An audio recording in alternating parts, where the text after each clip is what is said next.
మల్లిక తరువాయి భాగానికి స్వాగతం. ఇంతవరకు అయిన కథ మన ప్రతాప్ హీరోయిన్ మల్లిక కదా. అలాగే ప్రతాప్కి వాళ్ళ అక్క కూతురు నవ్యనిచ్చి చేద్దామని వాళ్ళ అక్క వాళ్ళు అనుకుంటున్నారు. వాళ్ళ అక్క వాళ్ళు జమీందారులు, ప్రతాప్ కూడా చాలా ఆస్తులున్నవాడు. మల్లిక పాపం పేదింటి అమ్మాయి. మరి ప్రతాప్ మల్లికల పెళ్ళి అవుతుందా? ఈ భాగంలో తెలుసుకుందాం. వచ్చే భాగమే లాస్ట్ పార్ట్. Thank you. కథలోకి వెళ్ళిపోదాం. చౌదరి గారు ఆఫీస్ గదిలో కూర్చుని ఎవరితోనో మాట్లాడుతున్నారు. పని మనిషి రత్తాలు వచ్చి, బాబుగారు మీకోసం ఎవరో ఒక ఆమె వచ్చి చాలాసేపటి నుంచి వరండాలో కూర్చుంది, లోపలికి పంపించమంటారా అంది. మాట్లాడుతున్న అతను వెళతానని లేవటంతో ఆమెను లోపలికి పంపించు అన్నారు చౌదరి గారు. లోపలికి వచ్చిన ఆమెను చూడగానే చౌదరి గారి కళ్ళు వెడల్పయ్యాయి. కరెంటు షాక్ తిన్నట్టుగా 2 నిమిషాలు మాట్లాడలేకపోయారు. నన్ను గుర్తుపట్టలేదా, లేకపోతే గుర్తుపట్టినట్టు నటిస్తున్నారా అందామె. ఆ షాక్ నుంచి తేరుకుని, ఇక్కడికి ఎందుకు వచ్చావు అన్నారు గొంతు తగ్గించి. ఇక్కడికి రాకూడదనే అనుకున్నాను, రావటం నాకు ఇష్టం లేదు కూడా, అయినా రాక తప్పలేదు అందామె వ్యంగ్యంగా. తమ మధ్య జరుగుతున్న సంభాషణ ఎవరైనా వింటున్నారేమోనని కొమ్మ వైపు చూస్తూ మాట్లాడుతున్నారు చౌదరి గారు. ఎందుకు వచ్చావు? ఆయన గొంతులో కోపం చికాకు చోటు చేసుకున్నాయి. ఎందుకొచ్చానో మీకు తెలియదా? ఇంతలో రత్తాలు వచ్చి, అమ్మగారు అమ్మాయి గారు సినిమాకి వెళ్తున్నారు, కారు తీసుకెళ్తామని చెప్పమన్నారు, తీసుకెళ్ళమను అన్నారు. రత్తాలు బయటికి వెళ్ళింది. 2 నిమిషాలకు కారు స్టార్ట్ అయిన శబ్దం వినిపించింది. అప్పటి వరకు మాట్లాడుతున్నామే భార్య కంటపడుతుందేమోనని భయపడ్డ ఆయన గుండెల మీద నుండి పెద్ద బరువు తొలగించినట్టుగా తేలిగ్గా నిట్టూర్చారు. డొంక తిరుగుడు మాటలు మానేసి వచ్చిన కారును సూటిగా చెప్పు అన్నారు కోపంగా. ఆమె మాట్లాడలేదు. నన్ను కలుసుకోవటం ఎందుకు? ప్రతి నెల డబ్బు పంపుతూనే ఉన్నాగా. నేను డబ్బు కోసం మిమ్మల్ని కలుసుకోవటానికి రాలేదు. డబ్బే ముఖ్యం అనుకున్నట్లయితే అది సంపాదించడానికి చాలా మార్గాలు ఉన్నాయి. ఈ వాగుడు చాలా సంవత్సరాల నుంచి వింటున్నదే కానీ వచ్చిన కారణం చెప్పు.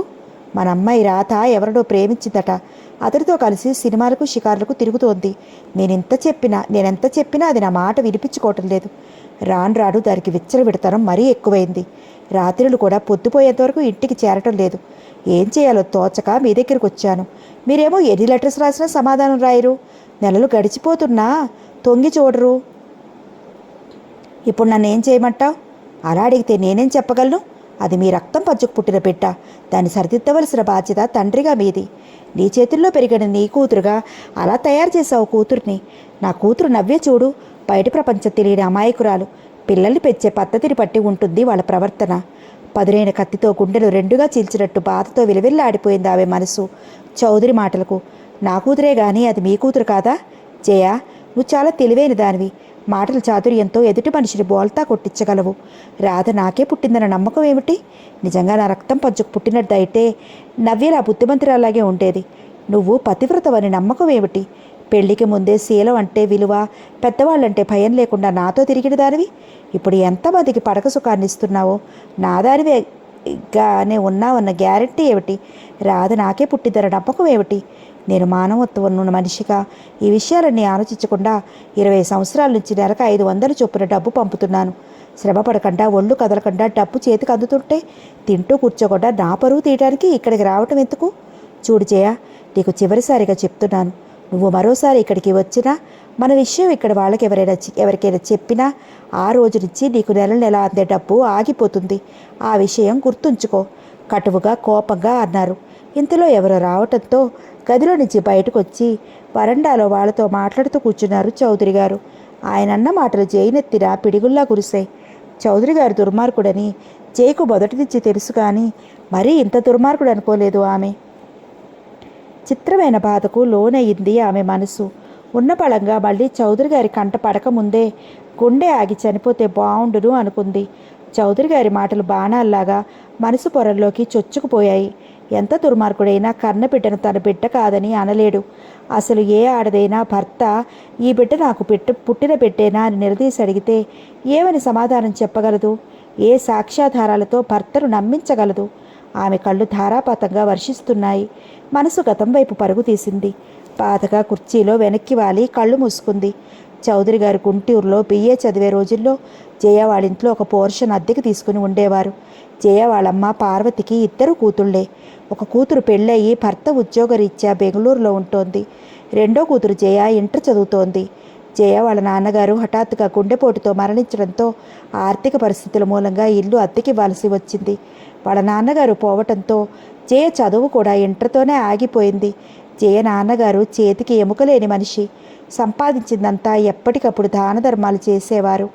ఆయన తన సంపాదనతో ఉండటానికి 2 పోర్షన్ల డాబా ఇల్లు మాత్రం కట్టించగలిగారు. ఆయన పోయిన తర్వాత ఆ ఇల్లే ఆయన కుటుంబానికి ఆధారమైంది.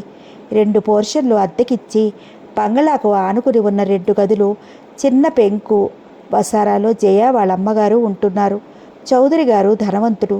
ఒక్క రూము ఎంత ప్రయత్నించినా దొరక్కపోవడంతో జయ వాళ్ళ ఇంట్లో ఒక ఫ్యామిలీ పోర్షన్ అద్దెకు తీసుకున్నాడు. జయ మితభాషిణి అయితే ఎంతో అవసరమైతే తప్ప నోరు బెదపదు. అవసరమైనంత వరకే తూచి మాట్లాడుతుంది. నవల్స్ తెచ్చుకుని చదువుకుంటూనో, ఎంబ్రాయిడరీ వేస్తూనో, కూరగాయ పాదులకు నీళ్లు తోడి పోస్తూనో ఎప్పుడు చూసినా తను సృష్టించుకున్న ప్రపంచంలో తను మునిగిపోయి ఉంటుంది. బయట ప్రపంచంతో సంబంధం లేకుండా జయ వాళ్ళ బంగళాలో చౌదరి గారితో పాటు మరో పోర్షన్లో భార్యాభర్తలు ఉంటున్నారు. వాళ్ళిద్దరూ ఉద్యోగస్తులే. ఉదయం 9 గంటల వరకు వాళ్ళ హడావుడిలో వాళ్ళు ఉంటారు. 9:30 అయ్యేసరికి భార్యాభర్తలిద్దరూ భోజనం చేసి ఎవరి ఆఫీసులకు వాళ్ళు వెళ్ళిపోతారు. మళ్ళీ సాయంత్రం 6 గంటలకి ఇంటికి వస్తారు. తలుపులు మూసుకుని ఇంటి పనుల్లో మునిగిపోతారు. చౌదరి గారు క్రమక్రమంగా జయ వాళ్ళ అమ్మగారి అభిమానాన్ని సంపాదించుకున్నారు. ఆదివారాలు, పండుగలప్పుడు అతని హోటల్కి వెళ్ళనివ్వకుండా తనే భోజనం పెట్టేది. మరో 6 నెలలు గడిచేసరికి అతను వాళ్ళ ఇంట్లో పేయింగ్ గెస్ట్గా మారిపోయాడు. ఒక్కోసారి అతను ఏ సినిమాకు వెళితే రాత్రి 10 గంటలకి ఇంటికి వచ్చేవాడు. ఆ సమయంలో జయ వాళ్ళ అమ్మగారు నిద్రపోతే అతనికి భోజనం పెట్టడం జయకు తప్పనిసరి అయ్యేది. 16 సంవత్సరాల ప్రాయంలో కొత్త అందాలను సంతరించుకుని జయ బొద్దుగా విచ్చిన ముద్దబంతి పువ్వులా ఉండేది. రాను రాను మరికొన్ని పనులు కూడా అతనికి ఆమె చేయాల్సి వచ్చింది. అతనికి ఉదయం టిఫిన్, కాఫీ ఇవ్వటం, స్నానానికి వేడి నీళ్లు పెట్టివ్వటం, ఈ పనులన్నీ జయ చేసేది. మౌనంగా ఈ పనులన్నీ చేస్తుందే తప్ప ఎప్పుడూ చౌదరి గారితో మాట్లాడేది కాదు. చౌదరి గారి చూపులు ఆమె శరీరాన్ని తడుముతుంటే జయ మనసులో ఏదో తెలియని కలవరం, అతడి నుంచి ఏదో పొందాలని నారటం ఆమెను ఒక్కో క్షణం ఉక్కిరిబిక్కిరి చేసేవి. అప్పుడప్పుడు అతని వైపు ఆరాధనగా చూసేది. ఆయన జయతో మాట్లాడాలని తహతహలాడేవారు. ఆయన మాట్లాడే ప్రతి మాటలోనూ జయ పట్ల ప్రేమ వెల్లివిరుస్తూ ఉండేది. అతని పనులన్నీ ఆమె స్వయంగా చేయటం మూలంగా అతను తనవాడన్న భావం ఆమె మనసులో చోటు చేసుకునేది. ఒకరోజు పార్వతి బంధువుల అమ్మాయి పెళ్లికి విజయవాడ వెళ్ళవలసి వచ్చింది. రాత్రి 10 గంటలకు వెళ్ళి సాయంత్రం 5 గంటలకు విజయవాడ వెళ్ళింది. వాళ్ళ ఇంట్లో అద్దెకుంటున్న వాళ్ళు వరుసగా సెలవులు 3 రోజులు రావడంతో వాళ్ళ స్వంత ఊరు వెళ్ళారు. జయ చీర మీద పూలు కుట్టుకుంటూ ఆరుబయట వేప చెట్టు కింద నవారు మంచం వేసుకుని కూర్చుంది. జయ అన్న చౌదరి గారి గొంతు వినిపించి చటుక్కున చేస్తున్న పని ఆపి మంచం మీద నుంచి లేచి నిలుచుంది. ఆ కంగారులో పమిటి చెంగు జారిపోయిన విషయం కూడా గమనించలే లేదా ఆమె. అతని ఏకవచన పిలుపుకు ఆమె కన్న మనసు జల్లుమంది. చౌదరి గారి చూపులు తన ఛాతీ మీద నిలిచిపోవడంతో సిగ్గుతో పమిటి చెరుకు భుజాల చుట్టూ కప్పుకొని లోపలికి పరిగెత్తింది. ఆమె వెనుకటి లోపలికి వచ్చిన చౌదరి గారు, ఎందుకు జయ నన్ను చూసి అలా కంగారు పడతావు అన్నారు. టీ కావాలా? మాట మారుస్తూ అంది. కాఫీ కావాలా? టీ కావాలా? టిఫిన్ కావాలా? భోజనం కావాలా? ఈ 4 ప్రశ్నలు తప్ప నాతో మాట్లాడటానికి నీకు మాటలే దొరకవా? జయ చెక్కిళ్ళలో మందారాలు విరబూస్తున్నాయి. ఆమె పరిపూర్ణమైన స్త్రీ, స్పందన లేని శిల కాదు. గులాబీలా ఎంత ముద్దు వస్తున్నాయో. తమాషాగా భుజాలు ఎగరేస్తూ అన్నాడు. ఏమిటి అంత ముద్దొచ్చేది? కడురెప్పలు బరువుగా ఎత్తి అతని వైపు చూస్తూ అడిగింది. నీ చెక్కిళ్ళు. జయ చూపులు నేలవైపుకు తిరిగాయి. ప్రతి మనిషిలోనూ ఏదో ఒక ప్రత్యేకత ఉంటుంది. ఎదుటి మనిషి మనసులో చొచ్చుకుపోయేలా మాట్లాడటం మాటలతో సూదంటు రాయిలా ఆకర్షించటం చౌదరి గారిలో ఉన్న ప్రత్యేకత. నీతో ఇలా ఒంటరిగా మాట్లాడాలని ఎన్ని రోజుల నుంచి ఎదురు చూస్తున్నానో తెలుసా? ఎందుకు అడిగింది నవ్వుతూ. ఆ మాత్రం అర్థం చేసుకోలేవా అన్నట్టుగా చూశారు చౌదరి గారు ఆమె వైపు. అతని చూపులు ఆమె శరీరంలోని ప్రతి భాగాన్ని తడిమి చూస్తుంటే సూటిగా కళ్ళెత్తి అతని వైపు చూడలేకపోతోంది జయ. జయ ఆత్రతగా పిలిచాడు. కళ్ళెత్తి అతని వైపు చూసింది. ఐ లవ్ యూ మత్తుగా పలికింది అతని గొంతు. ఈ మాట ఏ నవల తెరిచినా కనిపిస్తుంది, ఏ సినిమాకి వెళ్ళినా వినిపిస్తుంది. ఎందుకో ఆ మాట అంటే నాకు అసహ్యం. ప్రేమంటే నీకు తెలియదు కాబట్టి ప్రేమని అసహించుకుంటున్నావు. ఒక్కసారి ఆ అనుభూతిని రుచి చూసావంటే ప్రేమే జీవితం అంటావు. ప్రేమ ఒక ఊబి లాంటిది. అది ఎంతమంది జీవితాలను నరకం చేస్తుంది. ప్రేమ అనిర్వచనీయమైన అనుభూతి. అదొక పిచ్చి వ్యామోహం. ఆ వ్యామోహాన్ని ప్రేమ అనుకుని నేనెప్పుడూ పొరపాటు పడను. మాటలు రాని బొమ్మలా, బయట ప్రపంచం తెలియని ముక్తలా కనిపించే నీలో ఎన్ని ఆలోచనలు ఉన్నాయంటే నమ్మలేకపోతున్నాను. నేనెప్పుడూ క్షణికమైన వాటికి విలువ ఇవ్వను అంది జయ నవ్వుతూ. నా మాటలు హాస్యంగా తేలిక తీసి పారేకు జయ. నువ్వంటే నాకు చాలా ఇష్టం. నా మనసు విప్పి నీ ముందు పరచాలని ఇలాంటి అవకాశం కోసం ఎన్నో రోజుల నుంచి ఎదురు చూస్తున్నాను. నువ్వేమో ఆకుచాటు పిందెలాగా అమ్మ కొంగు వదలకుండా మీ అమ్మగారిని అంటి పెట్టుకుని తిరుగుతూ ఉంటావు. ఇన్ని రోజులకు నీతో ఏకాంతంగా మాట్లాడే అవకాశం చిక్కింది. ఇప్పుడే నా నిజం చెప్పు జయ. నా మీద నీకెలాంటి అభిప్రాయం ఉంది? నేనంటే నీకు ఇష్టమేనా? మీ మీద నాకెందుకు ఇష్టం ఉంటుంది? మీరు నాకేమవుతారు?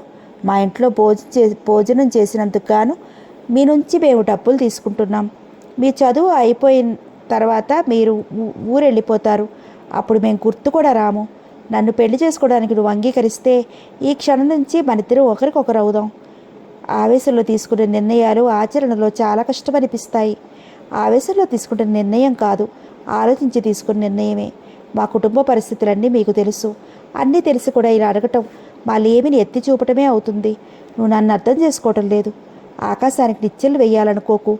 మా అమ్మ నిర్ణయించిన వ్యక్తిని పెళ్లి చేసుకుంటాను. అతన్నే నా జీవిత సర్వస్వంగా ప్రేమిస్తాను. పెళ్లికి ముందు మాత్రం ప్రేమ అనే ఊపిలో చిక్కుకోను. ప్రేమ ఊపి కాదు. ఏవైనా కానివ్వండి, పెళ్లికి ముందు నాకు ఇలాంటివి ఇష్టం ఉండవు. ఇంకెప్పుడు ఇలాంటి ప్రసక్తి మన మధ్యన తీసుకురావద్దు. నా ప్రేమను అర్థం చేసుకోజేయా.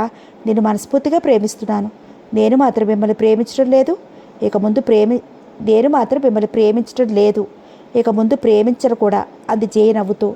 నా జీవితానికి పెళ్లి రాసిపెట్టలేదు కాబోలు. అదేమిటి? ఏ ప్రత్యేకత లేని నేను ప్రేమించినంత మాత్రాన మీకు పెళ్లి చేసుకోవటానికి అమ్మాయే దొరకనట్టు మాట్లాడతారే?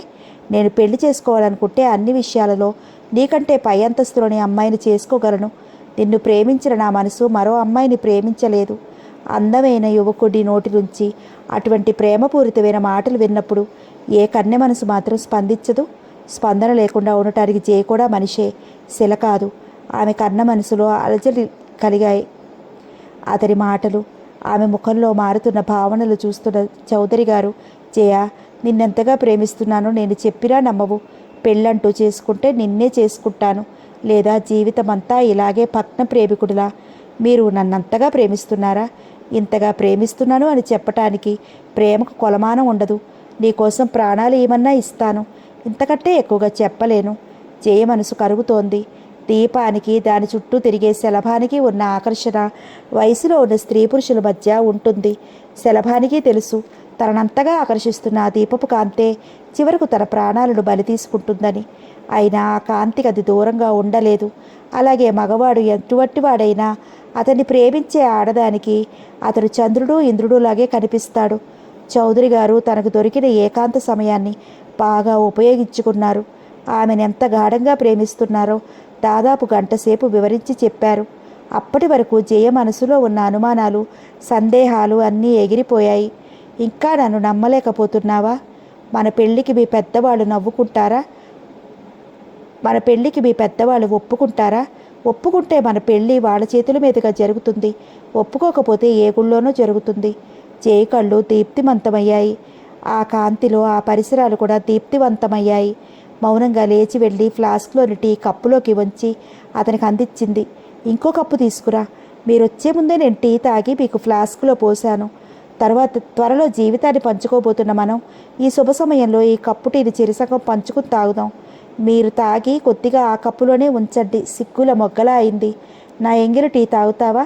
మమ్మల్ని కావాలనుకున్నప్పుడు ఎంగిలి అనిపించదు, అమృతంలా ఉంటుంది. సగం టీ కప్పు జయకి అందిస్తూ ఆమె చేతిని అందుకుని తన గడ్డానికి ఆంచుకున్నాడు. నరాలు జివ్వుమన్నాయి. అంతక్రితం పురుష స్పర్శ పొందని ఆమె శరీరం పరవశించింది.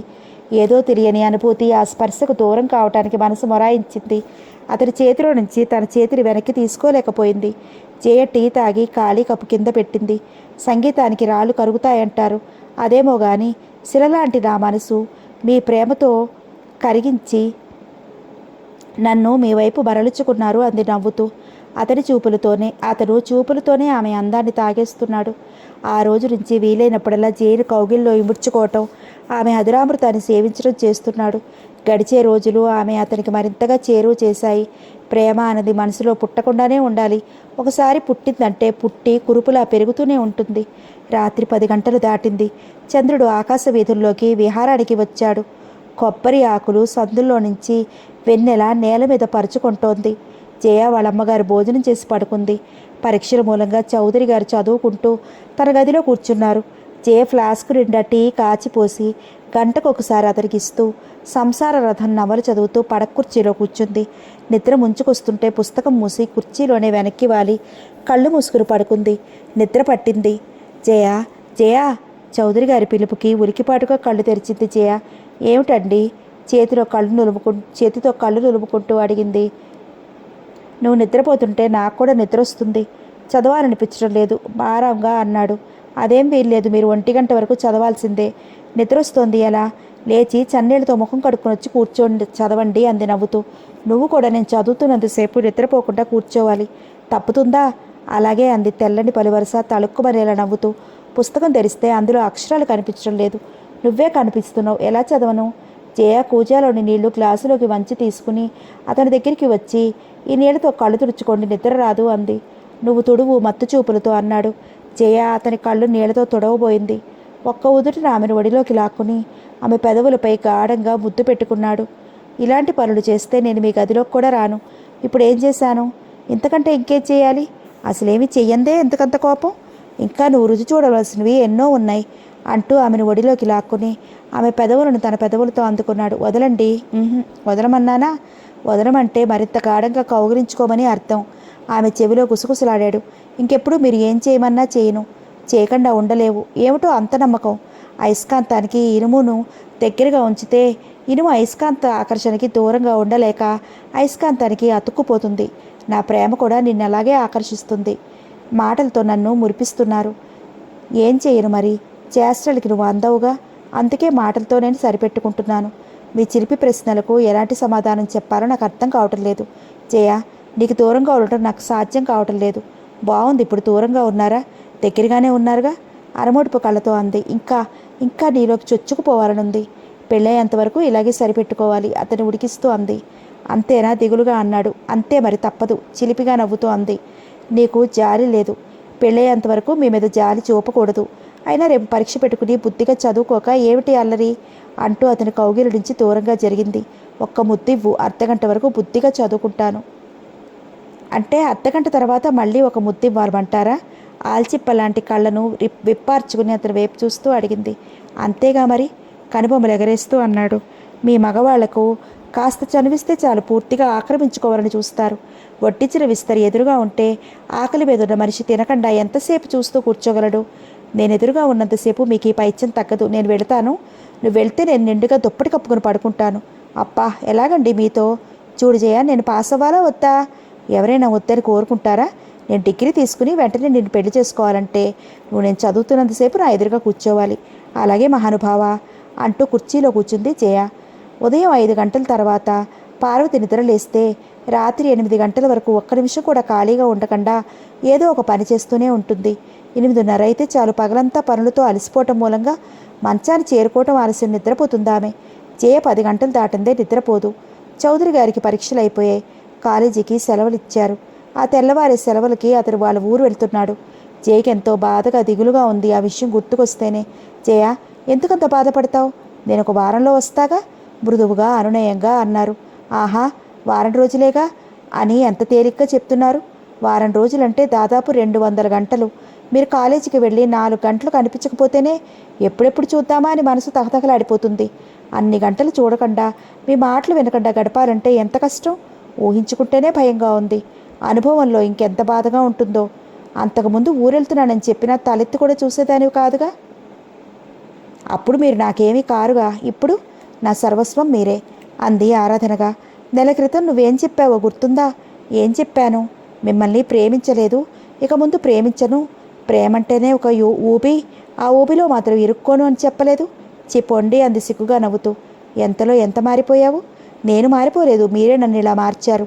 ప్రేమ అంటే ఏమిటో దాని అనుభూతి ఎలా ఉంటుందో తెలియకముందే ఏ బాధ లేకుండా హాయిగా ఉంది నాకు. తెలిసిన తరువాత అనుభూతికి దూరంగా ఉండాలంటే ప్రాణం మీదకి వచ్చినట్టుగా ఉంది. నిజంగానా? అబద్ధాలు చెప్పడం నాకు అలవాటు లేదు. ఎంతకాలానికి నేను కోరుకున్న మాటలు వింటున్నాను నీ నోటి నుంచి అన్నాడు నవ్వుతూ. మీకు నవ్వులాటగా ఉంది. ప్రేమ ఊబిలో గొంతు వరకు కూరుకుపోయి కొట్టుకుంటున్నాను అంది ఉక్రోషంగా. నువ్వు నిజంగా నన్ను ఇంతగా అభిరేమిస్తుంటే ఎందుకు దూరంగా ఉంచుతున్న ఇలా బాధ పెడుతున్నావు? ప్రేమ వేరు నమ్మకం వేరు కాబట్టి అంది నవ్వుతూ. ప్రేమ అయితే పుష్కలంగా ఉంది కానీ నమ్మకం మాత్రం ఇసుమంతైనా లేదంటావు అంతేనా అన్నాడు నవ్వుతూ. కన్య మనసు భయపడటం సహజం. ఇంత తప్పించిపోయి తపస్సు చేసి వరం ప్రసాదించుకున్న భక్తుడిలా నీ ప్రేమను సంపాదించుకున్నాను. నిన్ను దూరం చేసుకుని బ్రతకగలనా?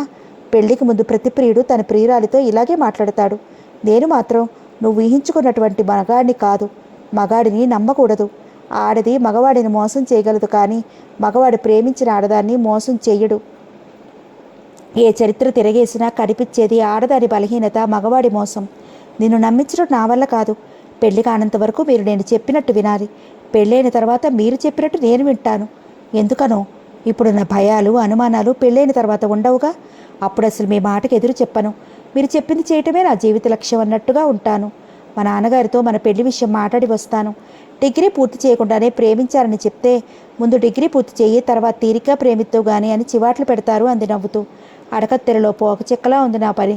నువ్వేమో పెళ్ళయ్యేంతవరకు అన్నీ నిషేధం అంటావు. వాళ్ళేమో ముందు డిగ్రీ తర్వాత పెళ్ళి అంటారు.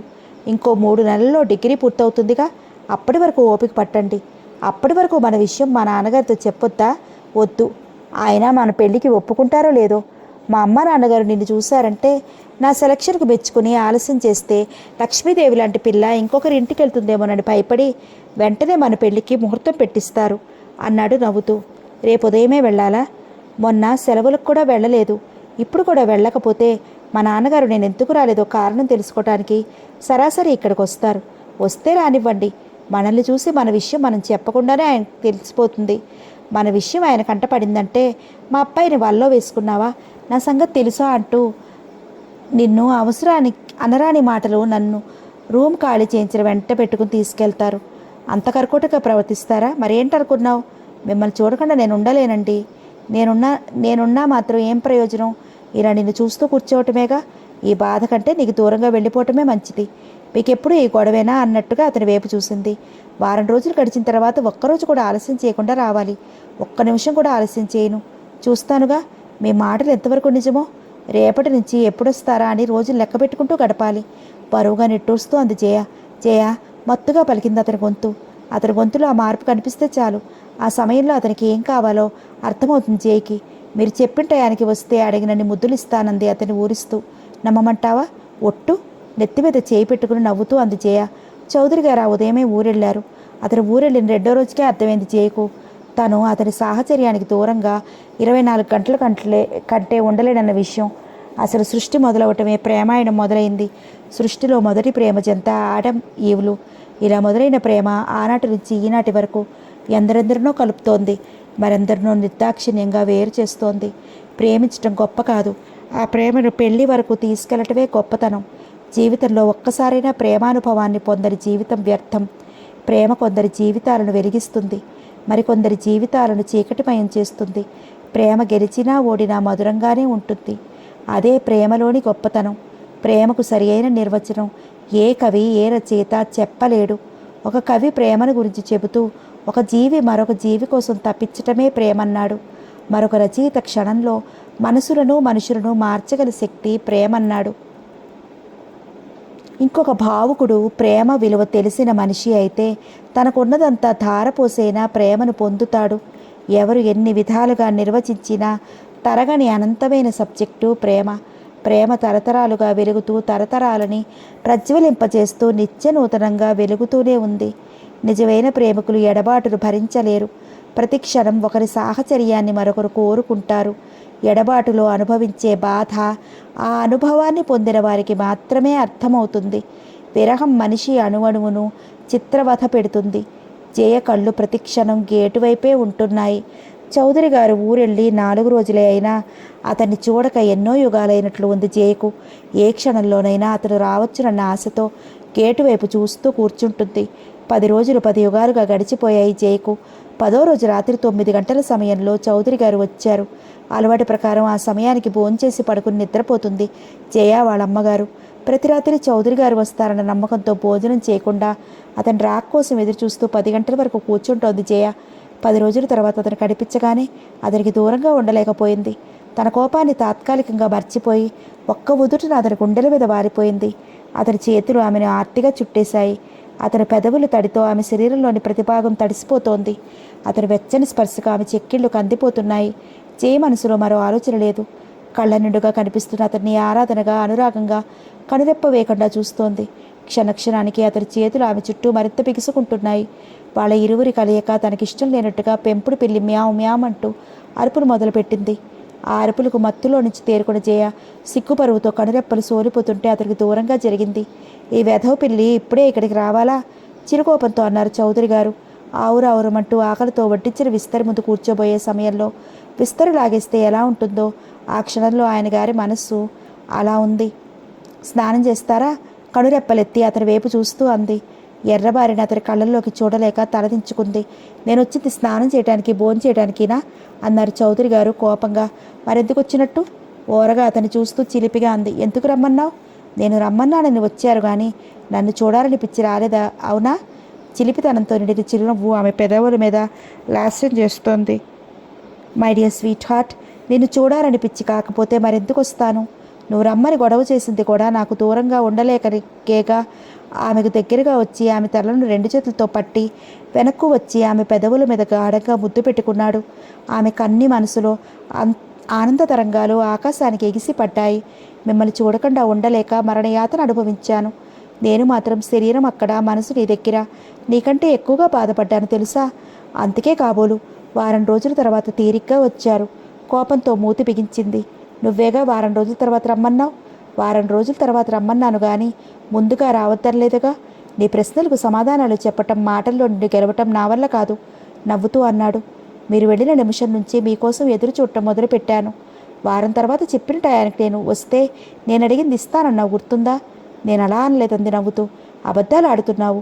అబద్ధాలు చెప్తే అందరూ ఆడపిల్లలే పుడతారు. అప్పుడు వాళ్ళకి కట్నాలిచ్చి పెళ్ళిళ్ళు చేయలేక బాధపడతారు. నాకే కొంటెగా అంది. అబద్ధం ఆడింది నువ్వైతే అందుకు శిక్ష నాకా? అబద్ధం చెప్తుంది నేను కాదు, మీరు. నేనన్నది అడిగింది ఇస్తానని కాదు, అడిగినన్ని ముద్దులు ఇస్తానన్నాను. అవైనా ఇవ్వలేదుగా. నేనిచ్చే వరకు మీరున్నారా? అడగకుండానే తీసుకున్నారుగా. అయినా నేను ఇస్తానన్న దానికంటే ఎక్కువే తీసుకున్నారు. అయితే ఇంకెందుకు? సెలవులు ఇంకా చాలా రోజులున్నాయి. మా ఊరు వెళతాను. త్వరగా బయలుదేరండి, లాస్ట్ బస్ అందుతుందేమో నవ్వుతూ అంది. నువ్వు మొండిదానివి. ఆ మాత్రం మొండిదనం లేకపోతే మీ ముందు నిలబడగలనా? మీ అమ్మగారేరి నిద్రపోతోంది. నువ్వు భోజనం చేశావా? ఇప్పటి వరకు భోజనం చేయకుండా ఎందుకున్నావు? మీరు వస్తారన్న నమ్మకంతో నా నమ్మకం వమ్ము కాకుండా మీరు వచ్చారు. జయా ఆర్ద్రంగా పిలిచాడు. చెప్పండి, స్నానం చేయరా? చప్పుడు కాకుండా తలుపులు మూసి గడి పెట్టి ఇద్దరికీ వడ్డించు. నేను ఇలాగ మొహం కడుక్కొని బట్టలు మార్చుకొస్తాను. మీరు ఇక్కడికి వదిలేసి వెళ్ళిన లొంగీలు ఉతికి ఇస్త్రీ చేసి ఉంచారు, తీసుకురానా? ఇప్పుడు అవన్నీ ఎక్కడ ఎదుగుతావు? Time waste. నా బ్యాగ్లో లుంగీ ఉంది, అది కట్టుకుంటానంటూ బ్యాగ్లో నుంచి టవల్ లుంగి తీసుకుని బాత్రూమ్ వైపు నడిచాడు. అతను బాత్రూమ్ నుంచి వచ్చేసరికి జయ ఇద్దరికీ వడ్డించింది. అమ్మని లేపి మీరు వచ్చారని చెప్పనా? ఎందుకు? మీరు వచ్చిన విషయం చెప్పకపోతే తెల్లారిన తర్వాత మిమ్మల్ని చూసి అమ్మ ఏమనుకుంటుందో. ఇంత వయసు వచ్చింది, ఒక్క విషయం అర్థం కాదు. ఇప్పుడు మీ అమ్మగారికి నేను వచ్చినట్టు చెప్తే కుశల ప్రశ్నలు అడుగుతూ వచ్చి మన మధ్య కూర్చుంటుంది. ఆమె నిద్ర లేవకముందే నేను బ్యాగ్ తీసుకుని బయటికి వెళ్ళి ఉదయమే వచ్చినట్టుగా 8 గంటలకు వస్తాను. ఆశ్చర్యంలో జయ కళ్ళు వెడల్పయ్యాయి.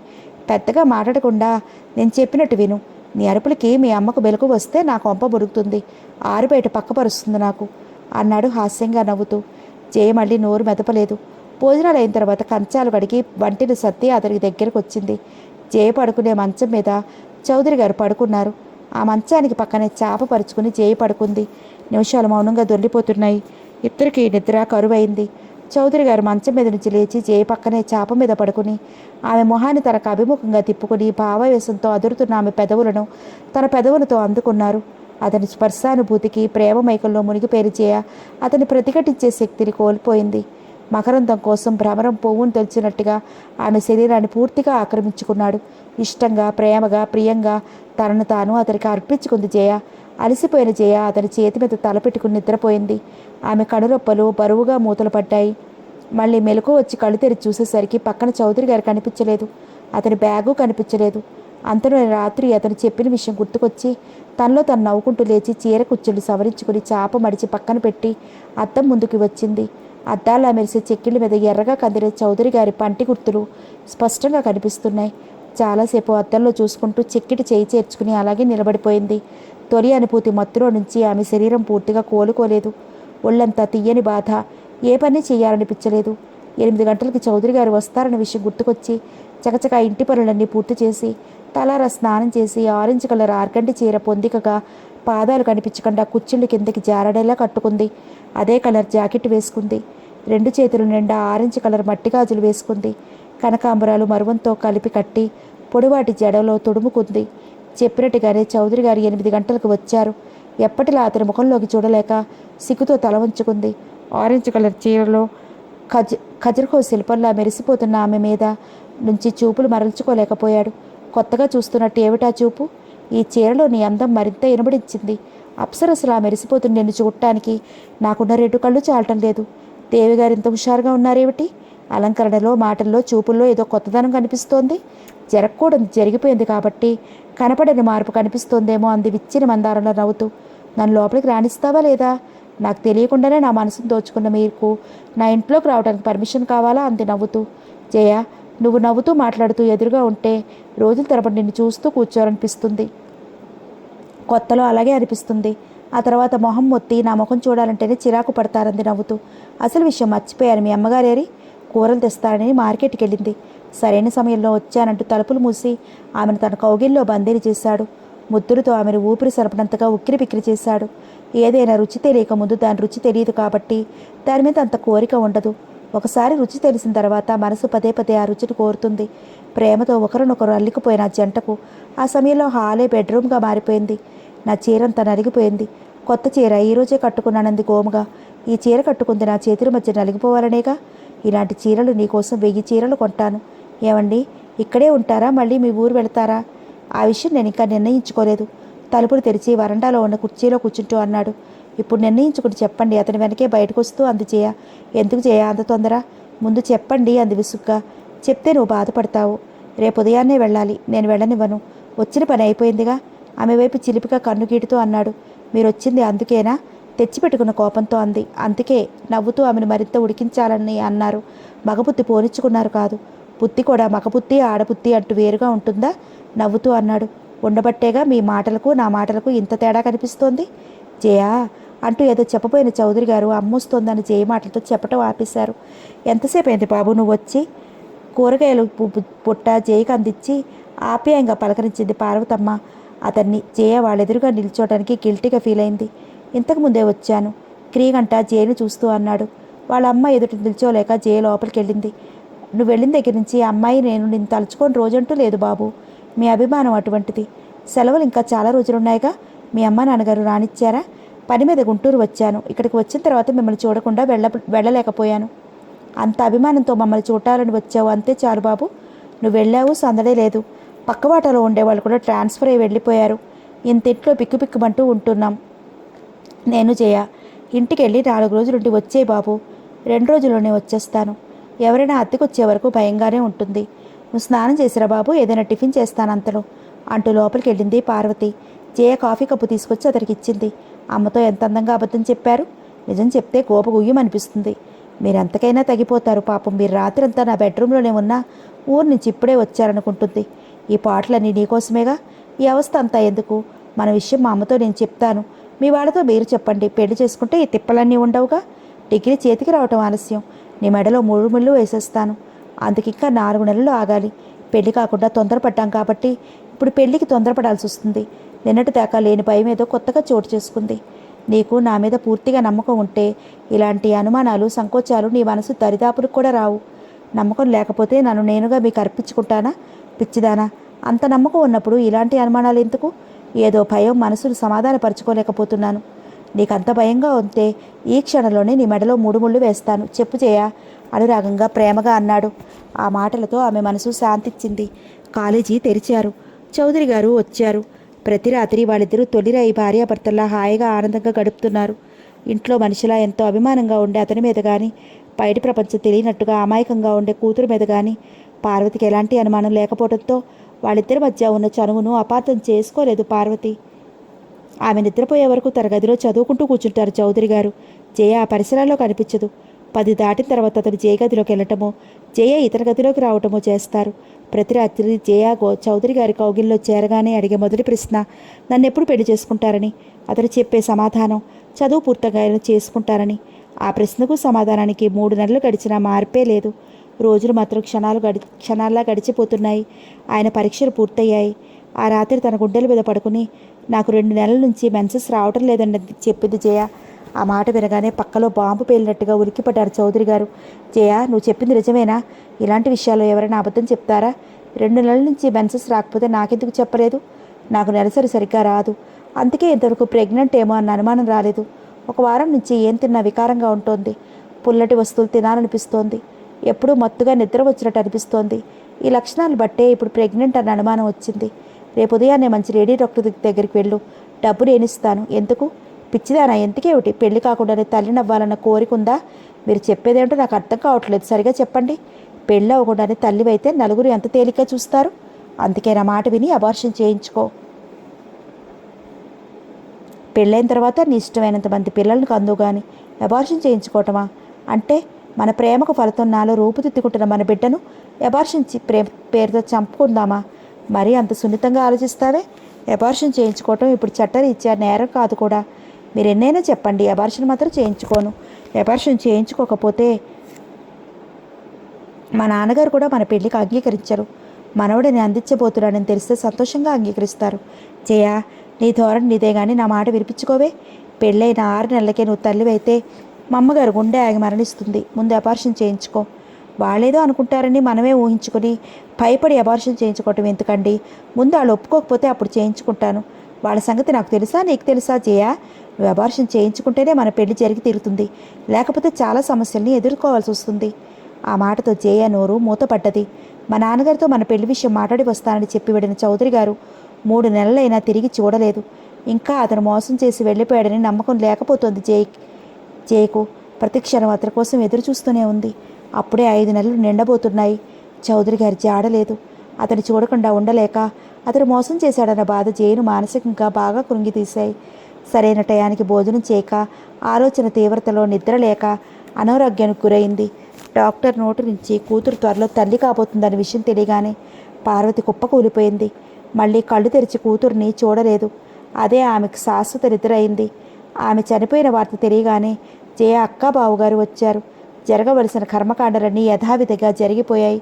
జయ విషయం తెలుసుకున్న వాళ్ళక్క చౌదరి గారి నాన్నగారితో జయ పెళ్లి విషయం మాట్లాడి రమ్మని చౌదరి గారి ఊరు పంపించింది వాళ్ళ ఆయన్ని. అప్పటికే చౌదరి గారికి ఇందిరాదేవితో పెళ్లి జరిగి 5 రోజులైంది. అతను 3 నిద్రలకు అత్తవారింటికి వెళ్ళాడు. ఆయన ఆశ చావక జయ వాళ్ళ బావగారు జయ విషయం అంతా చౌదరి గారి నాన్నగారికి చెప్పారు. సిగ్గు ఎక్కువ లేకుండా ఆ విషయం నాతో చెప్పటానికి ఏ ముఖం పెట్టుకుని వచ్చావు? 2 చేతులు కలవందే చప్పట్లు మోగవు. పెళ్లి కాకుండా శీలం అంటే విలువ లేకుండా మా అబ్బాయితో తిరిగి నీ మరదలు ఇంకెంతమందితో తిరిగిందో అంటూ నానా మాటలు అని అవమానించి పంపారు. జయ అక్క బావగారు జరిగిన అన్యాయానికి బాధపడటం తప్ప జయ సమస్యకు పరిష్కార మార్గం చూపించలేకపోయారు. అబార్షన్ చేయించడానికి కూడా వీలు కాని పరిస్థితి. జయ బావగారు భార్యను జయకు తోడుగా ఉంచి ఊరెళ్లారు. జయకు డెలివరీ అయింది. పాప పుట్టింది. పాపకు 3 నెలలు వయసు వచ్చే వరకు వాళ్ళక్క బావగారు జయను కనిపెట్టుకుని ఉన్నారు. వాళ్ళు మాత్రం ఎంతకాలం ఉండగలరు? జయను కూడా పాపను తీసుకుని తమతో రమ్మని ఎంతగా చెప్పినా జయ వాళ్ళతో వెళ్ళటానికి ఒప్పుకోలేదు. పాపను నువ్వు పెంచలేవు, మాతో తీసుకెళ్తామంటే పాప కూడా లేకుండా నేను ఒంటరిగా ఎలా బ్రతకాలక్క అంటూ ఏడ్చింది జయ. ఇల్లంతా 800కు ఒక ఇంజనీరుకు అద్దెకిచ్చారు. ఆ డబ్బుతో జైలు జరుపుకోమని జయ అక్క బావగారు వాళ్ళ ఊరు వెళ్ళిపోయారు. అంతకు ముందున్న చిన్న పెంకు బసారలోనే ఇప్పుడు జయ పాపతోనే ఉంటోంది.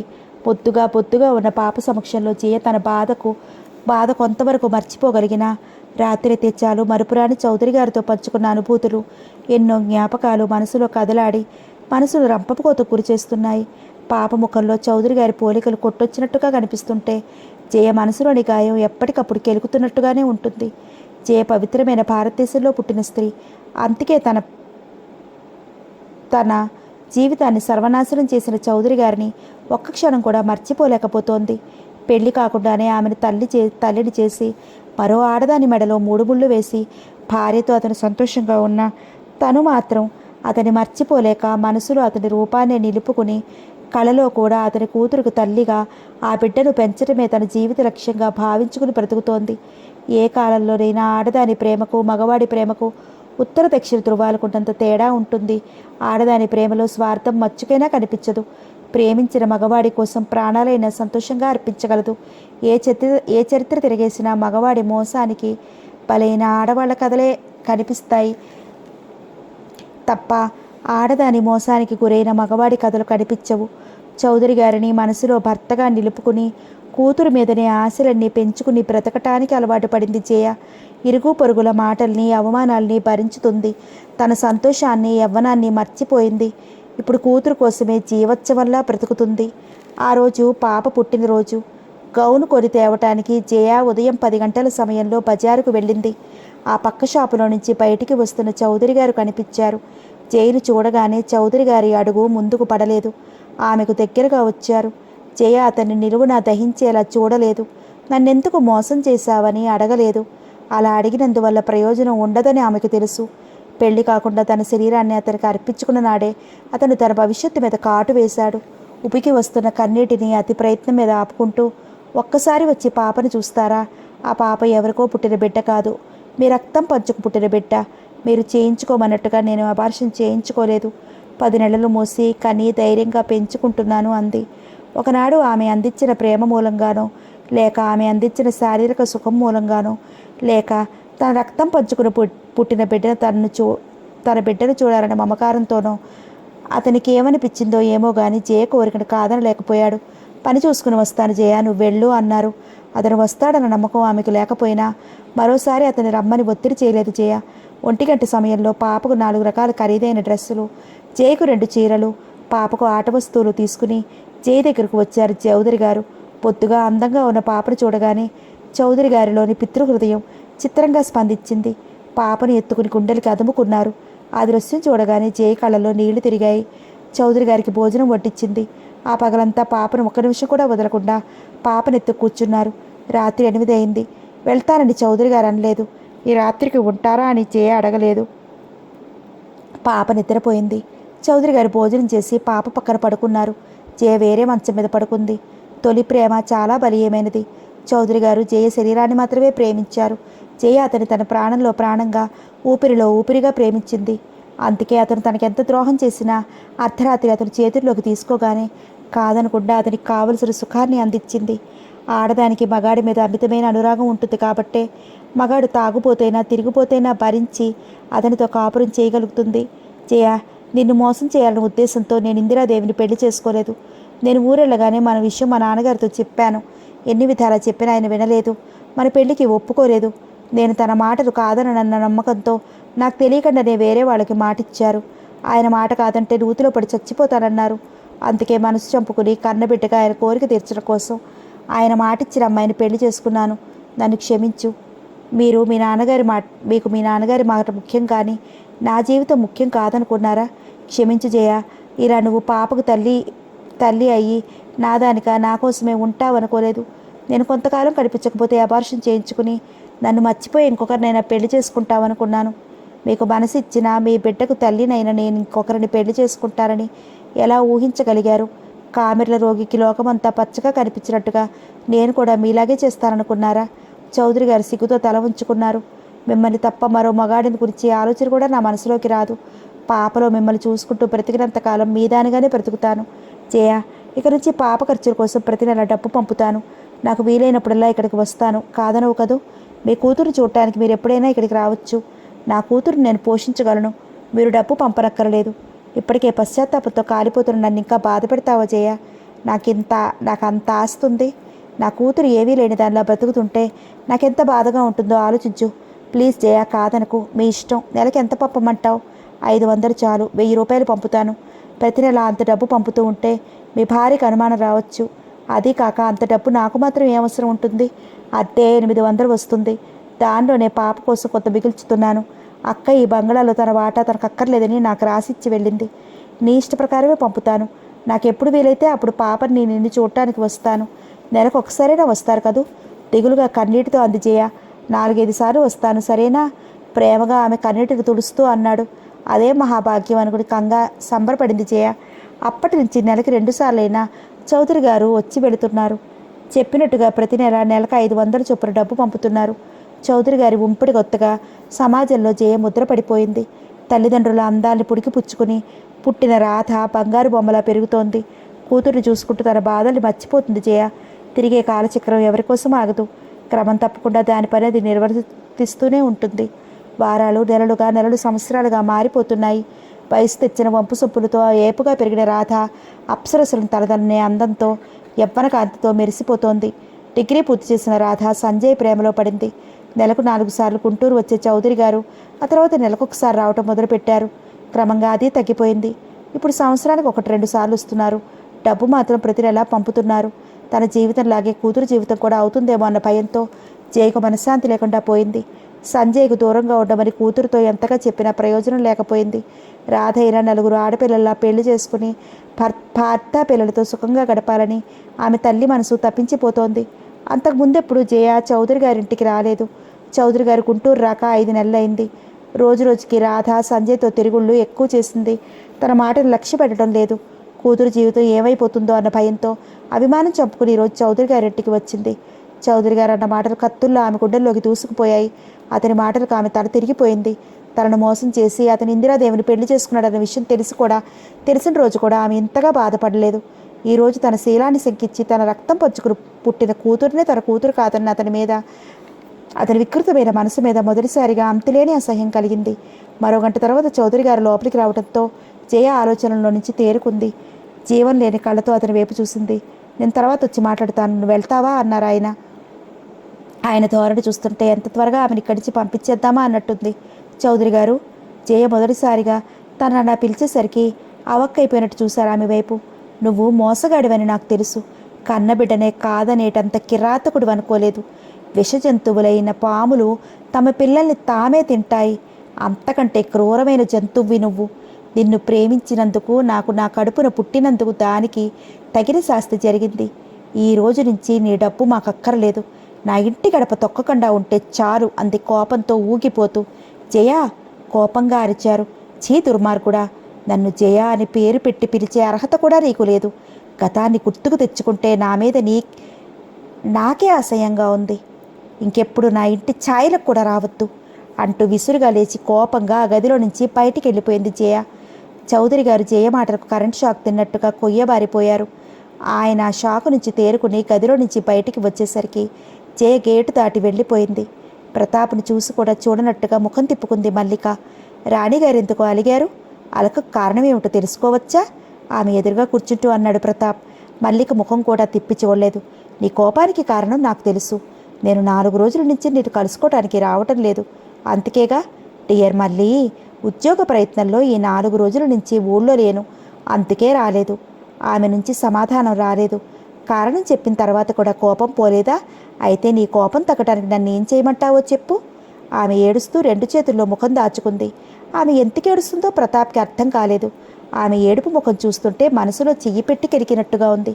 ఎందుకు ఏడుస్తున్నావు మళ్ళీ? నిన్ను ఎవరేమన్నారు చెప్పు మళ్ళీ. ఆమె భుజాల చుట్టూ చేతిరేసి కుదుపుతూ అడిగాడు.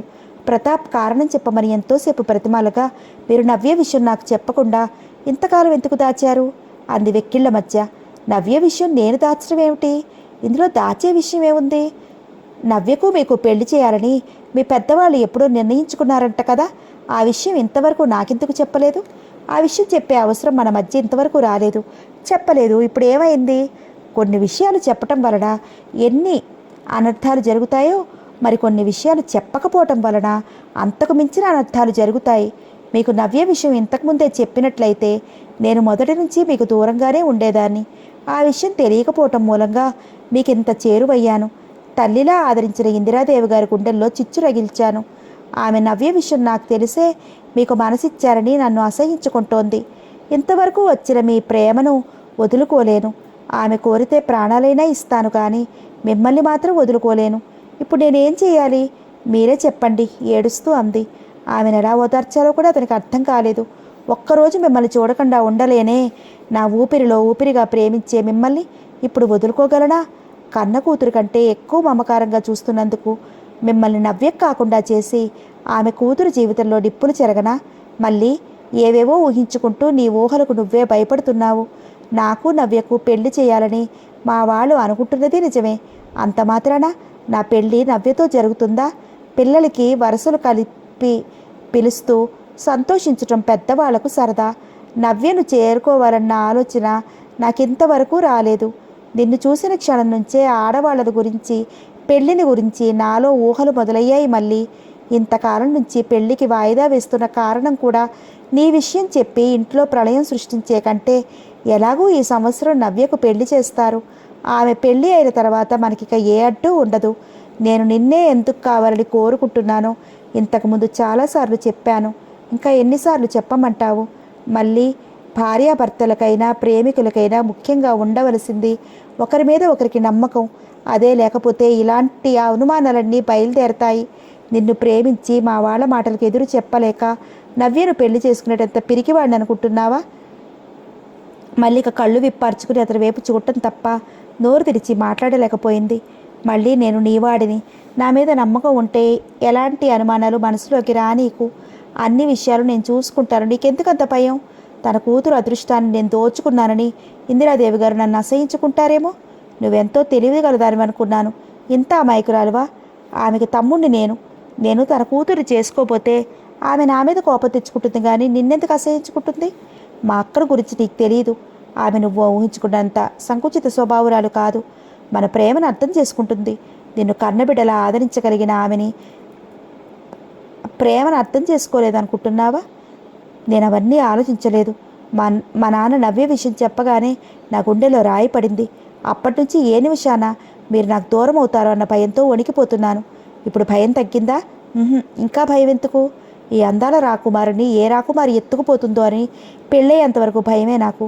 గుండెల మీద నుంచి పెద్ద బరువు తొలగించినట్టుగా తేలికపడిన మనసుతో నవ్వుతూ అంది. పెళ్ళైన తర్వాత నన్నెవరూ ఎత్తుకుపోరా? అప్పుడు నిన్ను భర్తగా పొందినట్టు, నీ మీద నాకు మాత్రమే సర్వాధికారాలు ఉన్నట్టు నా మెడలో లైసెన్సు పిల్లలు వేలాడుతూ కనిపిస్తూ ఉంటాయిగా. అప్పుడు ఎవరూ ఎత్తుకెళ్లరు అంది హాస్యంగా నవ్వుతూ. ఎవరైనా నన్ను ప్రేమించారని వెంటబడినా నేను ఏకపత్తి విరుతుడని చెప్పేస్తానుగా. నీకెందుకు భయం? ప్రతాప్ హాస్యంగా నవ్వుతూ అన్నాడు. 4 రోజుల నుంచి ఊళ్ళో లేరా? ఉంటే నిన్ను చూడకుండా నీ మాటలు వినకుండా ఉండగలనా? ఉదయం నిద్ర మెలకువ రాగానే నీ ముద్దు మోమే కళ్ళలో కనిపిస్తుంది. ఆ క్షణంలోనే ఇక్కడికి పరిగెత్తుకు రావాలనిపిస్తుంది. అతి ప్రయత్నం మీద ఎలాగో సాయంత్రం వరకు ఉంటాను. మల్లిక కళ్ళు తృప్తిగా మెరిసే. ఉద్యోగం దొరికిందా? అంత త్వరగా దొరుకుతుందా? మరి 4 రోజులు ఎత్తుకున్నారు? విజయవాడలో మా ఫ్రెండ్ ఉన్నాడు. అతను ఒక ప్రైవేట్ కంపెనీలో మేనేజర్గా పనిచేస్తున్నాడు. ఆ కంపెనీలో నాకు ఏదైనా ఉద్యోగం దొరికే అవకాశం ఉందేమోనని అక్కడికి వెళ్ళాను. వాళ్ళ ప్రొపరైటర్ లేడు. వస్తాడని అతని కోసం ఎదురు చూస్తూ 3 రోజులు విజయవాడలోనే ఉన్నాను. రాలేదు. నువ్వు గుర్తుకొచ్చేసరికి ఉండలేక వచ్చేసాను. బాగుంది. ముందు ఉద్యోగం చూసుకోవాలి కదా. నేనెక్కడికి పోతాను? 4 రోజులు నువ్వు కనిపించకపోయేసరికి పిచ్చి పట్టినట్టుగా ఏ పని చెయ్యాలనిపించలేదు. నీకోసం పరిగెత్తుకొచ్చేసాను. వాళ్ళ ప్రొపరేటర్ వచ్చిన తర్వాత మా ఫ్రెండు ఆయనతో మాట్లాడి వెంటనే నాకు లెటర్ రాస్తాను అన్నాడు. దగ్గరుండి చూసుకోవాలి కానీ ఇలాంటి విషయాలు మీ ఫ్రెండ్ మాత్రం ఏం గుర్తుంటుంది? మీరు రాగానే అతను మీ విషయం మర్చిపోతాడు. అతను నా ప్రాణ స్నేహితుడు. ఉద్యోగం నాకు ఎంత అవసరమో, నువ్వు పెళ్ళికి ఎంత తొందరపడుతున్నావో చెప్పాను. ఉద్యోగం చూసి నాకు లెటర్ రాస్తానన్నాడు. నా ఫ్రెండ్ అంటే ఏంటనుకున్నావు? గర్వంగా భుజాలు ఎగరేస్తూ అన్నాడు. చూద్దాంగా అంది మల్లిక నవ్వుతూ. ఈ 4 రోజుల నుంచి తిండి నిద్ర మానేసి ఏడుస్తూ కూర్చునుంటావు. ముఖం చూడు ఎలా పీకిపోయిందో.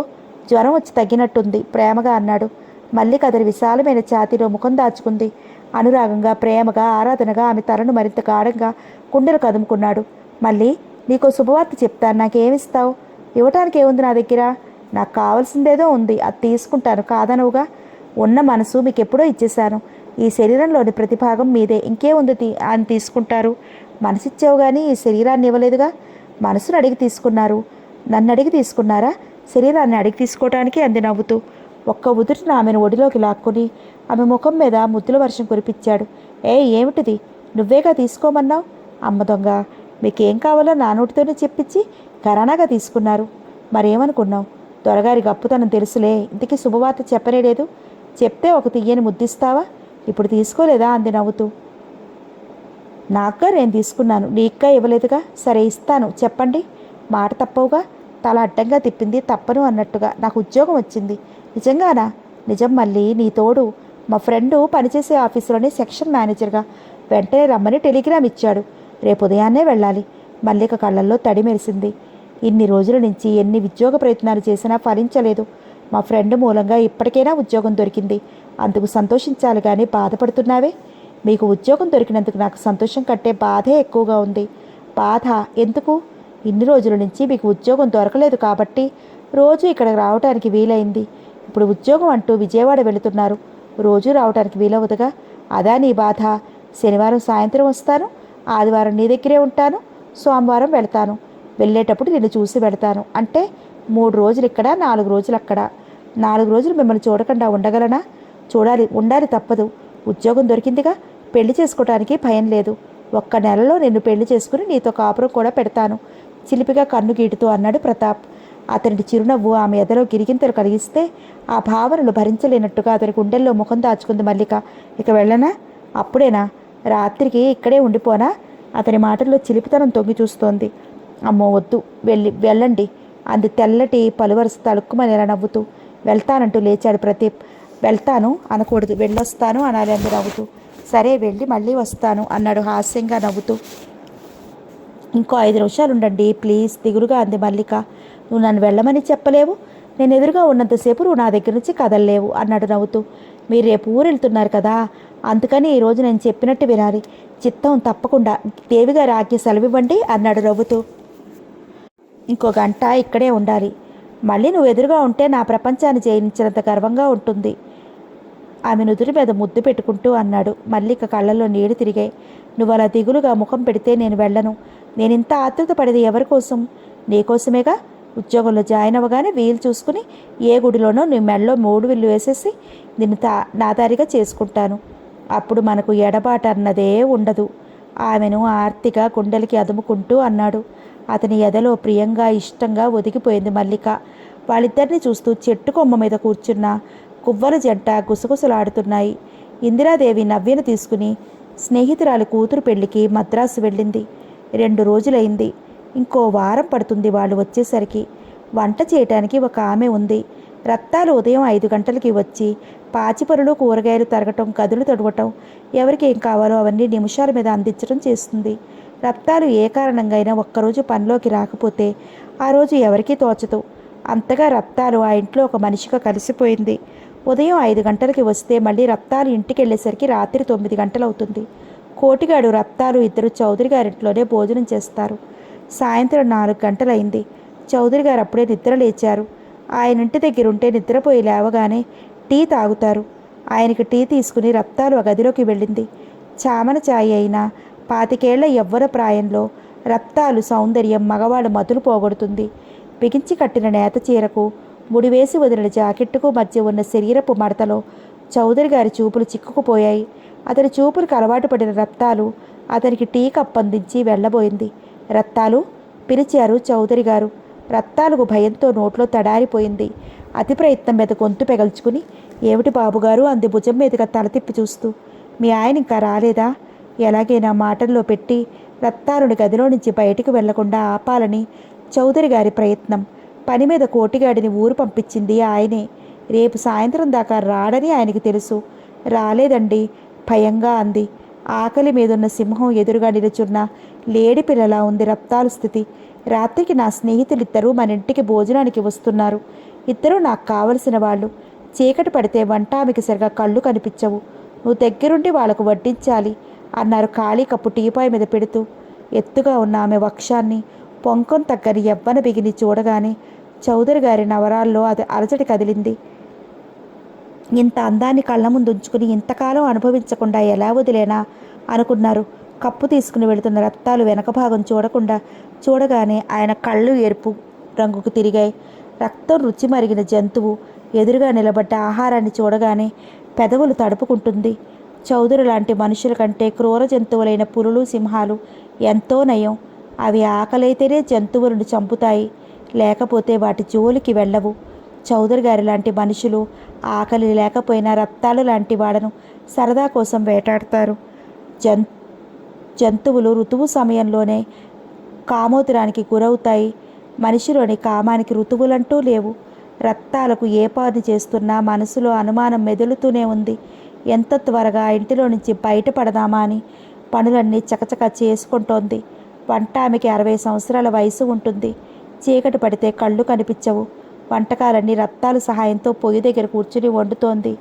రత్తాలు ఆ వంటకాలను వేరే గిన్నెల్లోకి తీసి డైనింగ్ టేబుల్ మీద సర్ది పెడుతోంది. రాత్రి 8 గంటలైంది. పనంతా పూర్తయింది. వంట ఆమె అప్పుడే పక్కపరుచుకుని పడుకుంది. చౌదరి గారు, ఆయన స్నేహితులు మరో 2 హాల్లో కూర్చున్నారు.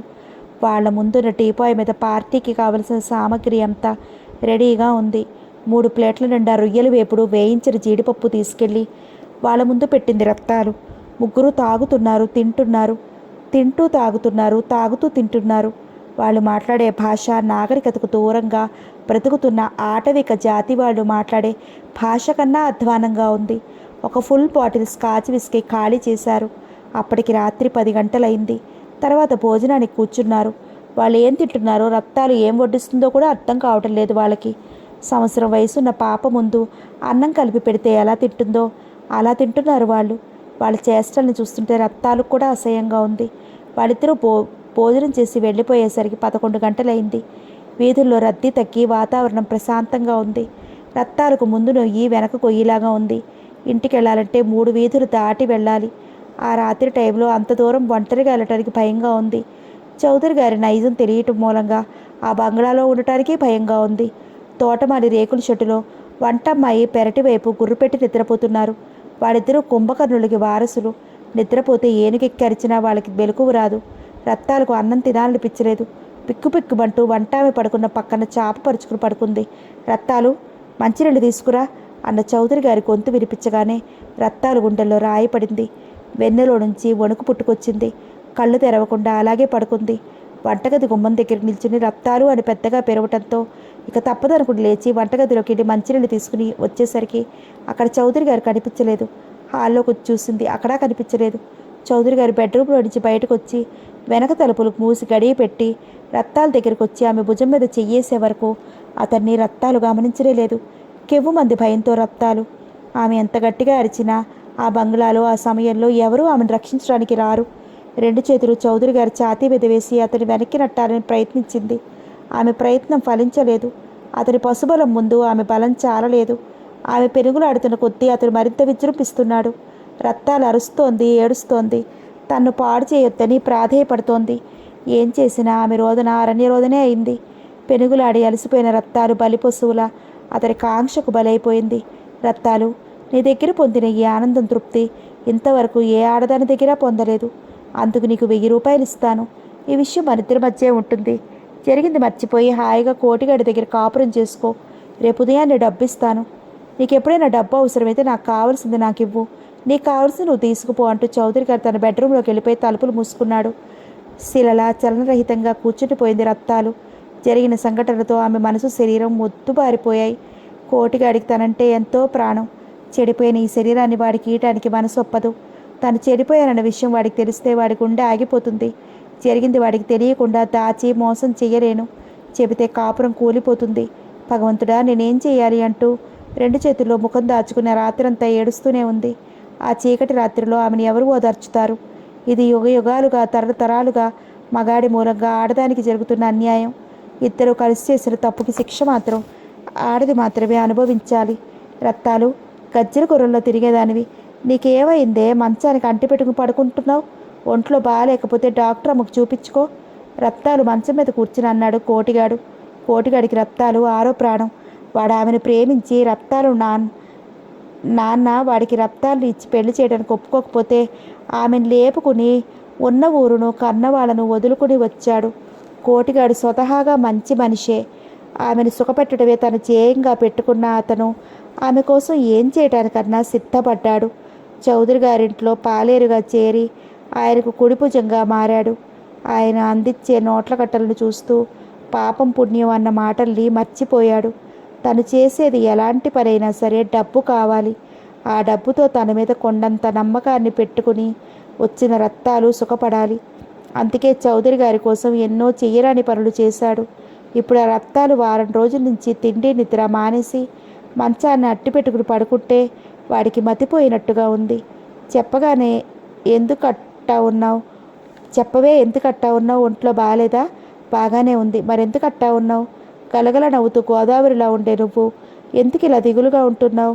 ఆమె కళ్ళల్లోని నీళ్లు చెంపల మీదకి తారగా కారాయి. కోటిగాడికి ఆమె కన్నీళ్లు చూడగానే గుండెల్లో తుమ్మముళ్ళు గుచ్చుకున్నంత బాధ అనిపించింది. ఆమె గుండెల్లో ముఖం పెట్టుకుని ఆమెతో పాటు రోధించాడు. రత్తాలు, నువ్విట్ట ఏడిస్తే నేను చూడలేనే. ఏం జరిగిందో చెప్పు. మీ అయ్యా అమ్మను చూడాలనిపిస్తుందా?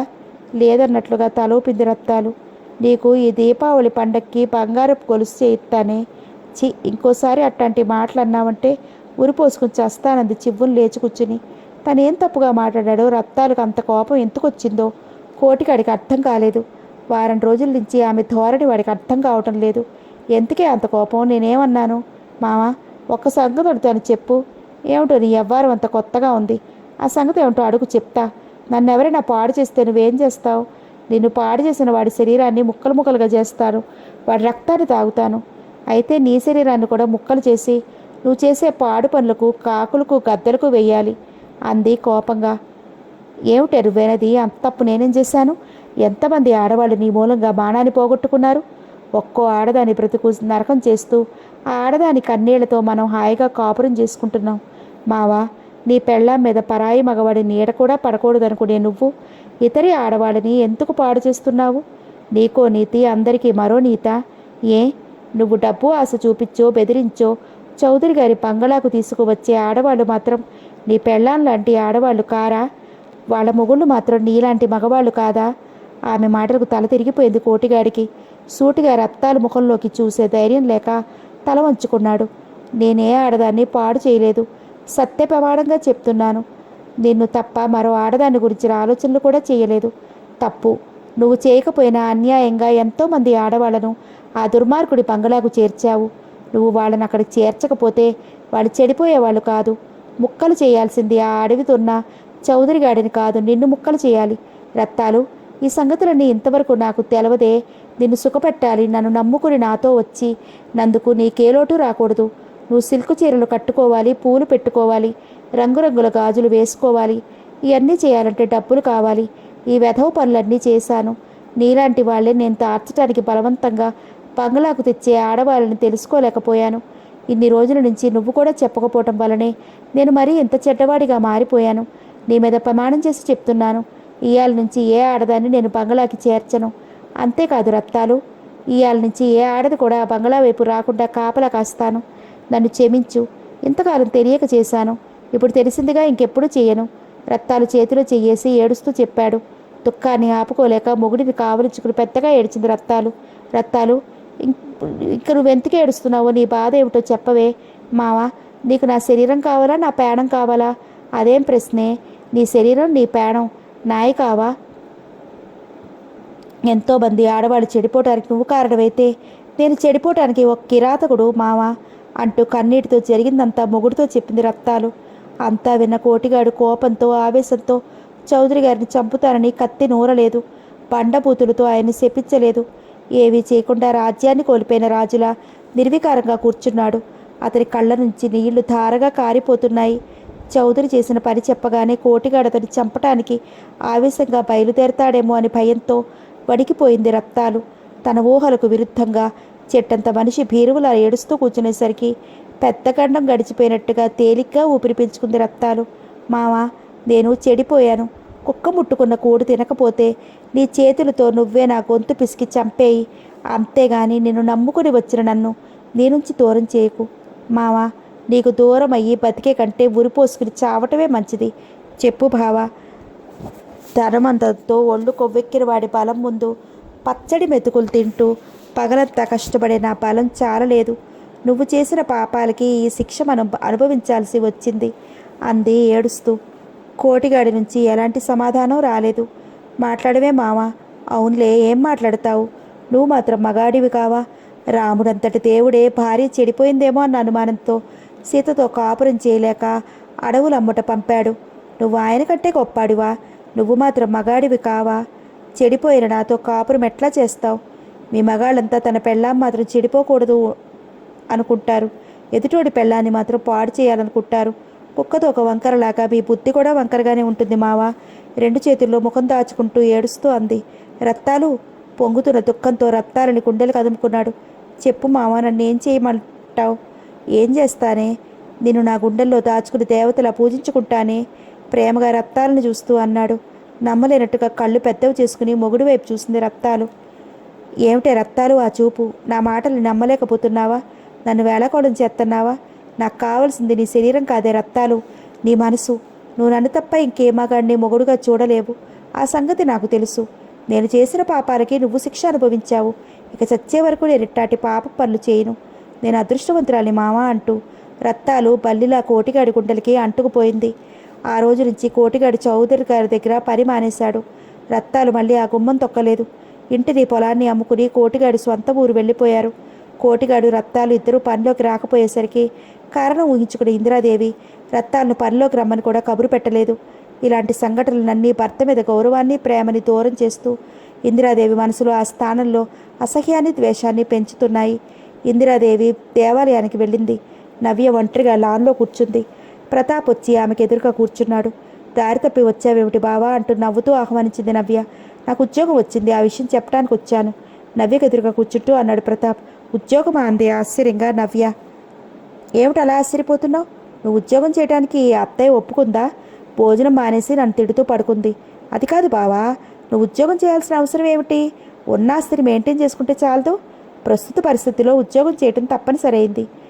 ఏ నీ మాటలు ఎవరైనా వింటే నవ్వుతారు. ఎందుకు? 100 ఎకరాల భూస్వామికి ఒక్కగానొక్క వారసుడై ఉండి ఉద్యోగం తప్పనిసరంటే నవ్వే వస్తోంది. ఎన్నో రోజుల నుంచి నీతో ఒక విషయం చెప్పాలనుకుంటున్నాను నవ్య. మునికన్య కళ్ళలా నిర్మలంగా ప్రకాశవంతంగా ఉన్న ఆమె కళ్ళల్లోకి చూడలేక చూపులు మరల్చుకున్నాడు ప్రతాప్. చెప్పు బావా. చెప్పిన తర్వాత నన్ను అసహించుకోవు కదూ. అలా ఎందుకు అనుకుంటున్నావు నవ్య? నువ్వు అసహించుకుంటే నేను భరించలేను. బావా, నువ్వేం చెప్పినా అసహించుకోను. అసలు విషయం ఏమిటో చెప్పు. మనిద్దరికీ పెళ్లి చేయాలని మన పెద్దవాళ్ళు ఎప్పటినుంచో అనుకుంటున్నారు కదా. ఇప్పుడు ఆ విషయం ఎందుకు? అవసరం వచ్చింది కాబట్టి చెప్తున్నాను నవ్య. నిన్ను నా అక్క కూతురిగా అభిమానించగలను, ప్రేమించగలను, కానీ భార్యగా నిన్ను ఊహించడు కూడా ఊహించలేను. నవ్య ముఖభంగిమలు మారిపోయాయి. అతను చెప్పబోయే విషయం అర్థమయ్యింది. నేను మల్లికను ప్రేమించాను. ఆమెనే పెళ్లి చేసుకోవాలనుకుంటున్నాను.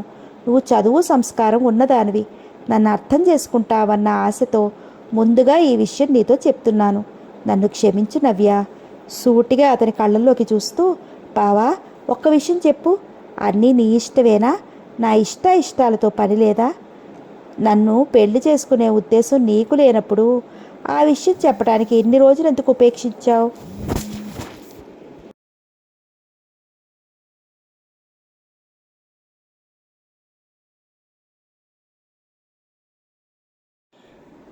నీకు నన్ను పెళ్లి చేసుకునే ఉద్దేశం లేకపోయినా నేను మాత్రం ఊహ తెలిసిన దగ్గర నుంచి నేను మనస్ఫూర్తిగా ప్రేమిస్తున్నాను. ఒక్కసారిగా ఇన్ని రోజుల నుంచి పెనవేసుకున్న ప్రేమ బంధం తెగిపోతుందా? మనసులో ముద్ర పడిపోయిన నీ రూపం చెదిరిపోతుందా? చెప్పు బావా, నన్ను క్షమించు అన్నంత మాత్రాన నా గుండెల్లోని వేదన తగ్గిపోతుందా? నువ్వు అడిగే ప్రశ్నలకు నేను చెప్పే సమాధానం ఒక్కటే. పిరికితనం మూలంగానో తెలియకనో ఇన్ని రోజుల నుంచి నా మనసులోని విషయం నీతో చెప్పకపోవటం నా పొరపాటే. అందుకు నువ్వు ఎలాంటి శిక్ష విధించినా సంతోషంగా అనుభవిస్తాను. ఏం శిక్ష విధించమంటావో నువ్వే చెప్పు. నీ ఇష్టం నవ్య. నేను దుర్మార్గుడినని, మోసగాడినని నీ కోపం తగ్గే వరకు తిట్టు, శపించు. అందువల్ల నాకు కలిగే ప్రయోజనం ఏమిటి? జీవితంలో ఓడిపోయిన నేను నిన్నేం శిక్షించగలను?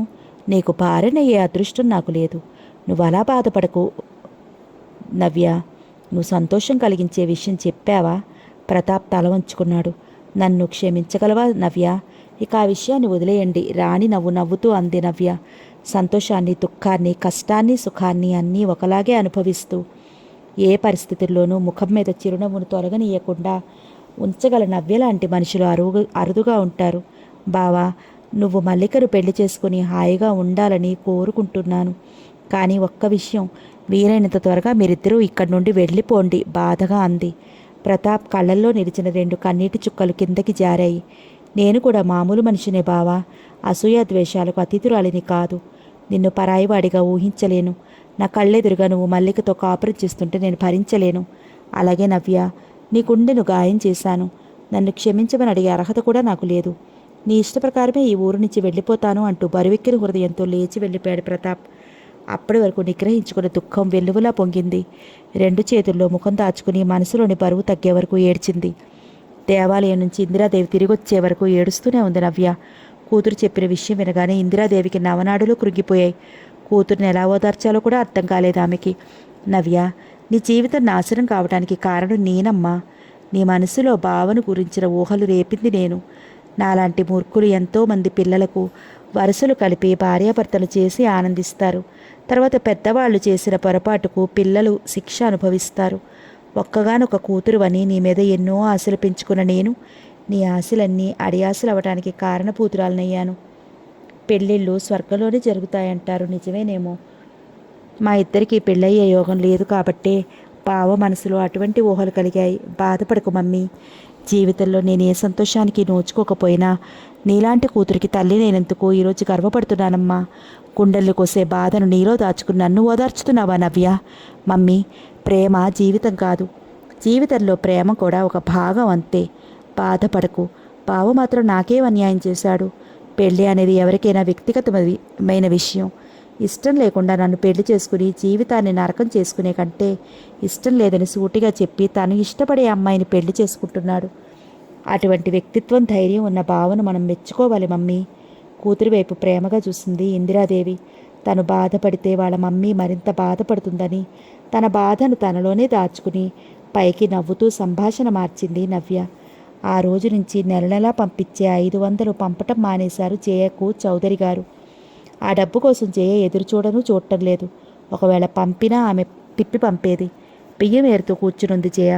చౌదరి గారన్న మాటలు, ఆయన రాకపోవటం జయ మనసుకు బాగా కృంగతీశాయి. ఒక్కసారిగా 10 సంవత్సరాల వయసు మీద పడినట్టు వార్ధక్యపు చిహ్నాలు చోటు చేసుకున్నాయి ఆమెలో. అమ్మా అన్న పిలుపుకు తలెత్తి చూసిన జయ స్థాణువులా కనురెప్ప వేయటం కూడా మర్చిపోయినట్టుగా కూర్చుండిపోయింది. ఎదురుగా రాధ నిల్చుని ఉంది. ఆమె పక్కన మరో యువకుడు. ఇద్దరి మెడల్లోనూ పూలదండలు. అమ్మా, మేమిద్దరం నీకు చెప్పకుండా రిజిస్టర్ మ్యారేజ్ చేసుకున్నాం. నీకు ప్రేమ మీద నమ్మకం లేదు. అందుకే మా ప్రేమ పెళ్లికి దారి తీస్తుందని నువ్వు నమ్మలేకపోయావు. నువ్వు ముందుగా చెప్తే మా పెళ్లి మన సంప్రదాయం ప్రకారం జరగాలని పట్టుబడతావు. అలా చేసుకుంటే ఎప్పటి నుంచో నువ్వు కూడబెట్టిన డబ్బు ఖర్చు అవటం తప్ప మనకు ఒరిగేదేముంది చెప్పు. అందుకే రిజిస్టర్ మ్యారేజ్ చేసుకున్నాం. మమ్మల్ని క్షమించి దీవించమ్మా అంది. జయ ఆనందాతిశయంతో అప్రయత్నంగా లేచి నుంచుంది. నూతన దంపతులు వంగి ఆమె పాదాలకు నమస్కరించారు. జయ కళ్ళ నుంచి అక్షంతల్లా కన్నీటి చుక్కలు వాళ్ళ తల మీద రాలాయి. రాధ ఇష్టప్రకారమే రాధను మీకు తెలియకుండా పెళ్లి చేసుకోవలసి వచ్చింది. క్షమించండి అత్తయ్య గారు. నేను గవర్నమెంట్ ఉద్యోగిని. నా అన్నవాళ్ళు ఎవరూ లేరు. మీలో అత్తయ్యను అమ్మను చూసుకుంటాను. రాధను నా కంటిపాపలా చూసుకుంటాను. నన్ను నమ్మండి అన్నాడు రాధ భర్త. భగవంతుడున్నాడు. నా జీవితం నాశనం చేసిన నా బిడ్డ జీవితాన్ని వెలిగించాడు అనుకుంటూ మనసులోనే భగవంతుడికి కృతజ్ఞతలు అర్పించింది జయ. మాట్లాడవేమమ్మా? మమ్మల్ని క్షమించలేవా? నీకు చెప్పకుండా పెళ్లి చేసుకున్నందుకు మనసులో నువ్వెంత బాధపడుతున్నావో నేను ఊహించగలను. నా ఊహ తెలిసినప్పటి నుంచి నువ్వు కష్టాలను అనుభవించడానికే పుట్టినట్లుగా బ్రతికావు. నిన్ను అప్పుల పాలు చేయటం ఇష్టం లేకనే చెప్పకుండా పెళ్లి చేసుకున్నాను. మంచి మానవత్వం ఉన్న మనిషి నేను పెళ్లి చేసుకున్న వ్యక్తి. అతని పెళ్లి చేసుకోవటమే నా అదృష్టం. ఆ అదృష్టానికి ఎక్కడ దూరం కావలసి వస్తుందో అన్న భయంతోనే నీకు అబద్ధాలు చెప్తూ అతన్ని కలుసుకోవటానికి వెళ్లేదాన్ని అంది కన్నీటితో రాధ. బాబు, మీ నీడలో నా కూతురు హాయిగా ఉండగలిగితే అంతే చాలు. లోపలికి రండి అంటే జయ కళ్ళు తుడుచుకుంటూ. నూతన దంపతులిద్దరూ గుండెల మీద నుంచి పెద్ద బరువు తొలగినట్టుగా తేలిగ్గా నిట్టూస్తూ సంతోషంగా లోపలికి నడిచారు. ఎవరి మాటల్ని లక్ష్య పెట్టకుండా ప్రతాప్ ఉద్యోగంలో జాయిన్ అయ్యాడు. మొదటి నెల జీతం కూడా 1000 రూపాయలు అందుకున్నాడు. 200 రూపాయలు పెట్టి ఆఫీసుకు దగ్గరగా 3 గదులున్న ఇల్లు అద్దెకు తీసుకున్నాడు. మల్లికను రిజిస్టర్ మ్యారేజ్ చేసుకోవడానికి కావలసిన ఏర్పాట్లు చేసుకున్నాడు. ప్రతి శనివారం సాయంత్రం వచ్చి మళ్ళీ సోమవారం ఉదయాన్నే వెళుతున్నాడు. చౌదరి గారికి మొదటి నుంచి నవ్యను ప్రతాప్కి ఇవ్వాలన్న ఉద్దేశం లేకపోవటం మూలంగా ప్రతాప్ నవ్యను చేసుకోనన్నాడని తెలియగానే కాగల కార్యం గంధర్వులే తీర్చారనుకుని సంతోషించారు. మళ్ళీ ఆయన ఆ విషయం ఎత్తలేదు. అతనుండేది విజయవాడలో. వారం రోజులే అయినా ఆదివారంలోనే ప్రతాప్ మల్లికల మధ్య అటు నుంచి ఇటు నుంచి అటు 2 లెటర్స్ ప్రయాణిస్తూ ఉంటాయి. రిజిస్ట్రార్తో మాట్లాడి పెళ్లి తేదీ నిర్ణయించుకున్నాడు. పెళ్లి ఇంకా 4 రోజులే ఉంది. పెళ్ళయ్యేంతవరకు ఆ విషయం గోప్యంగా ఉంచాలనుకున్నాడు. ఆ రోజు శనివారం ఆఫీసు నుంచి రాగానే బజారుకు వెళ్ళి మల్లిక కోసం ఎరుపు రంగు కచ్చి పట్టు చీర, మ్యాచింగ్ జాకెట్టు కొన్నాడు. బస్సు దిగి ఇంటికి కూడా వెళ్లకుండా మల్లికను చూడాలన్న ఆతృతతో తోట వైపు నడిచాడు. అతన్ని చూడగానే ఆమె ఎదురొచ్చి లతలాగా అతన్ని అల్లుకుపోయింది. మళ్ళీ ఈ కొద్ది ఎడబాటుకే ఏడుస్తున్నావా? పిచ్చిదానా, ఈ ఎడబాటు మనకింకా 4 రోజులే. ఆ తర్వాత ఒక్కరోజు కూడా నిన్ను వదలను, ఆమె కళ్ళు తుడుస్తూ అన్నాడు. ఎప్పుడు ఇంతే చెప్తూ 4 రోజుల నుంచి నన్ను మోసం చేస్తున్నారంది మల్లిక వెక్కిళ్ళ మధ్య. రిజిస్టార్ ఆఫీసులో పెళ్ళంటే మనం అనుకున్నంత త్వరగా జరగదు, కొంత టైం పడుతుంది. ఈరోజు శనివారం కదా, మంగళవారం మన పెళ్ళి. ఆ రోజు నిన్ను తీసుకెళ్ళటానికి నాకు కుదరదు, అక్కడ ఏర్పాట్లు చేసుకోవాలి కదా. అందుకని నేను మీ నాన్నతో అన్ని విషయాలు చెప్పి వెళతాను. ఆయన తీసుకుని నువ్వు రా. మీకోసం ఉదయం విజయవాడ బస్టాండ్లో నేను ఎదురు చూస్తూ ఉంటాను. 4 రోజుల్లోనే మన పెళ్ళైపోతుందా? ఈ శుభ సమయం కోసం ఎన్ని రోజుల నుంచి ఎదురు చూస్తున్నాను అంది మిలవెలా మెరిసే కళ్ళతో సంతోషంగా. 4 రోజుల్లో కుమారి మల్లిక శ్రీమతి మల్లికా ప్రతాప్ కాబోతోంది. ఇప్పుడే ఇంత సంతోషాన్ని భరించలేకపోతున్నాను. ఆ క్షణంలో ఎలా ఉంటానో అంది అరమోడ్పు కళ్ళతో ప్రతాప్ను చూస్తూ. సిక్కుల మొగ్గలా ఉంటావు. ఆమె కళ్ళల్లో కళ్ళు పెట్టి చూస్తూ అన్నాడు. మళ్ళీ రిజిస్టర్ మ్యారేజ్ చేసుకోవడం నీకు ఇష్టమేనా? పెళ్ళి ఎలా జరిగితేయే, మీ భార్యను అనిపించుకోవటం ముఖ్యం అంది దీప్తివంతమైన ఆమె ముఖాన్ని ముద్దులతో నింపాడు ప్రతాప్. మన పెళ్లి విషయం మీ నాన్నకి తప్ప ఇంకెవరికీ తెలియకూడదు. మీ వాళ్ళకు కూడా తెలియకూడదా? తెలిస్తే వాళ్ళు మన పెళ్లి జరగనిస్తారా? పెళ్లి జరగనీకంట చేయడానికి ఏ కిరాతకానికైనా పడి ఒడిగడతారు. నాకెందుకో భయంగా ఉంది. వాళ్ళకి తెలియకుండా పెళ్లి చేసుకుంటే రేపు నేను వాళ్ళ కోడల్నే కాదంటారేమో. అందుకేగా నేను రిజిస్టర్ మ్యారేజ్ చేసుకుంటుంది. నేను నీ వాడినైనప్పుడు నువ్వు ఇతరుల గురించి భయపడటం ఎందుకు? అనురాగం ఉట్టిపడుతున్న స్వరంతో అన్నాడు. పెళ్లి రోజు ఏ చీర కట్టుకోను అంది అతని చేతిలోని ప్యాకెట్ అందుకుంటూ. నాకు ఇష్టమైన ఎరుపు రంగు పట్టు చీర పెళ్లి రోజుకనే తీసుకొచ్చాను. ప్యాకెట్ తెరిచూడు. ప్యాకెట్ తెరిచి చూస్తూ చాలా బాగుందంది. ఆ చీర కట్టుకుంటే నువ్వు ఇంకా అందంగా ఉంటావు ఆమె చెవిలో గుసగుసలాడాడు. నేను ఏ చీర కట్టుకున్నా ఎలా అలంకరించుకున్నా మీకోసమేగా. ఎరుపు చీర కట్టుకుని 2 చేతుల నుండుగా ఎరుపు గాజులు వేసుకుని తల నిండా గులాబీ పూలు పెట్టుకుని ఆ తర్వాత నేను చెప్తాను. చేతిలో పాల గ్లాసు పట్టుకుని తడబడే అడుగులతో సిగ్గు పరుగుతో తల ఉంచుకుని మీ దగ్గరికి వస్తానంది నవ్వుతూ. ఇక జరిగిపోయేది నేను చెప్తాను.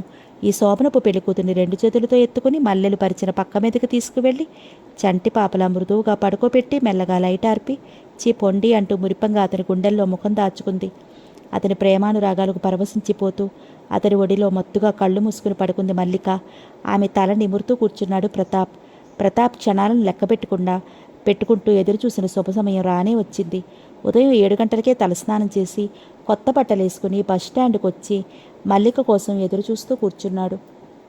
గంటలు గడిచిపోతున్నాయి. మల్లిక వాళ్ళు రాలేదు. ఉదయం 10 గంటలైంది. టైం గడుస్తున్న కొద్దీ ప్రతాప్లో టెన్షన్ అధికమైంది. రకరకాల ఆలోచనలు పాముల్లా అతను భయపెడుతున్నాయి.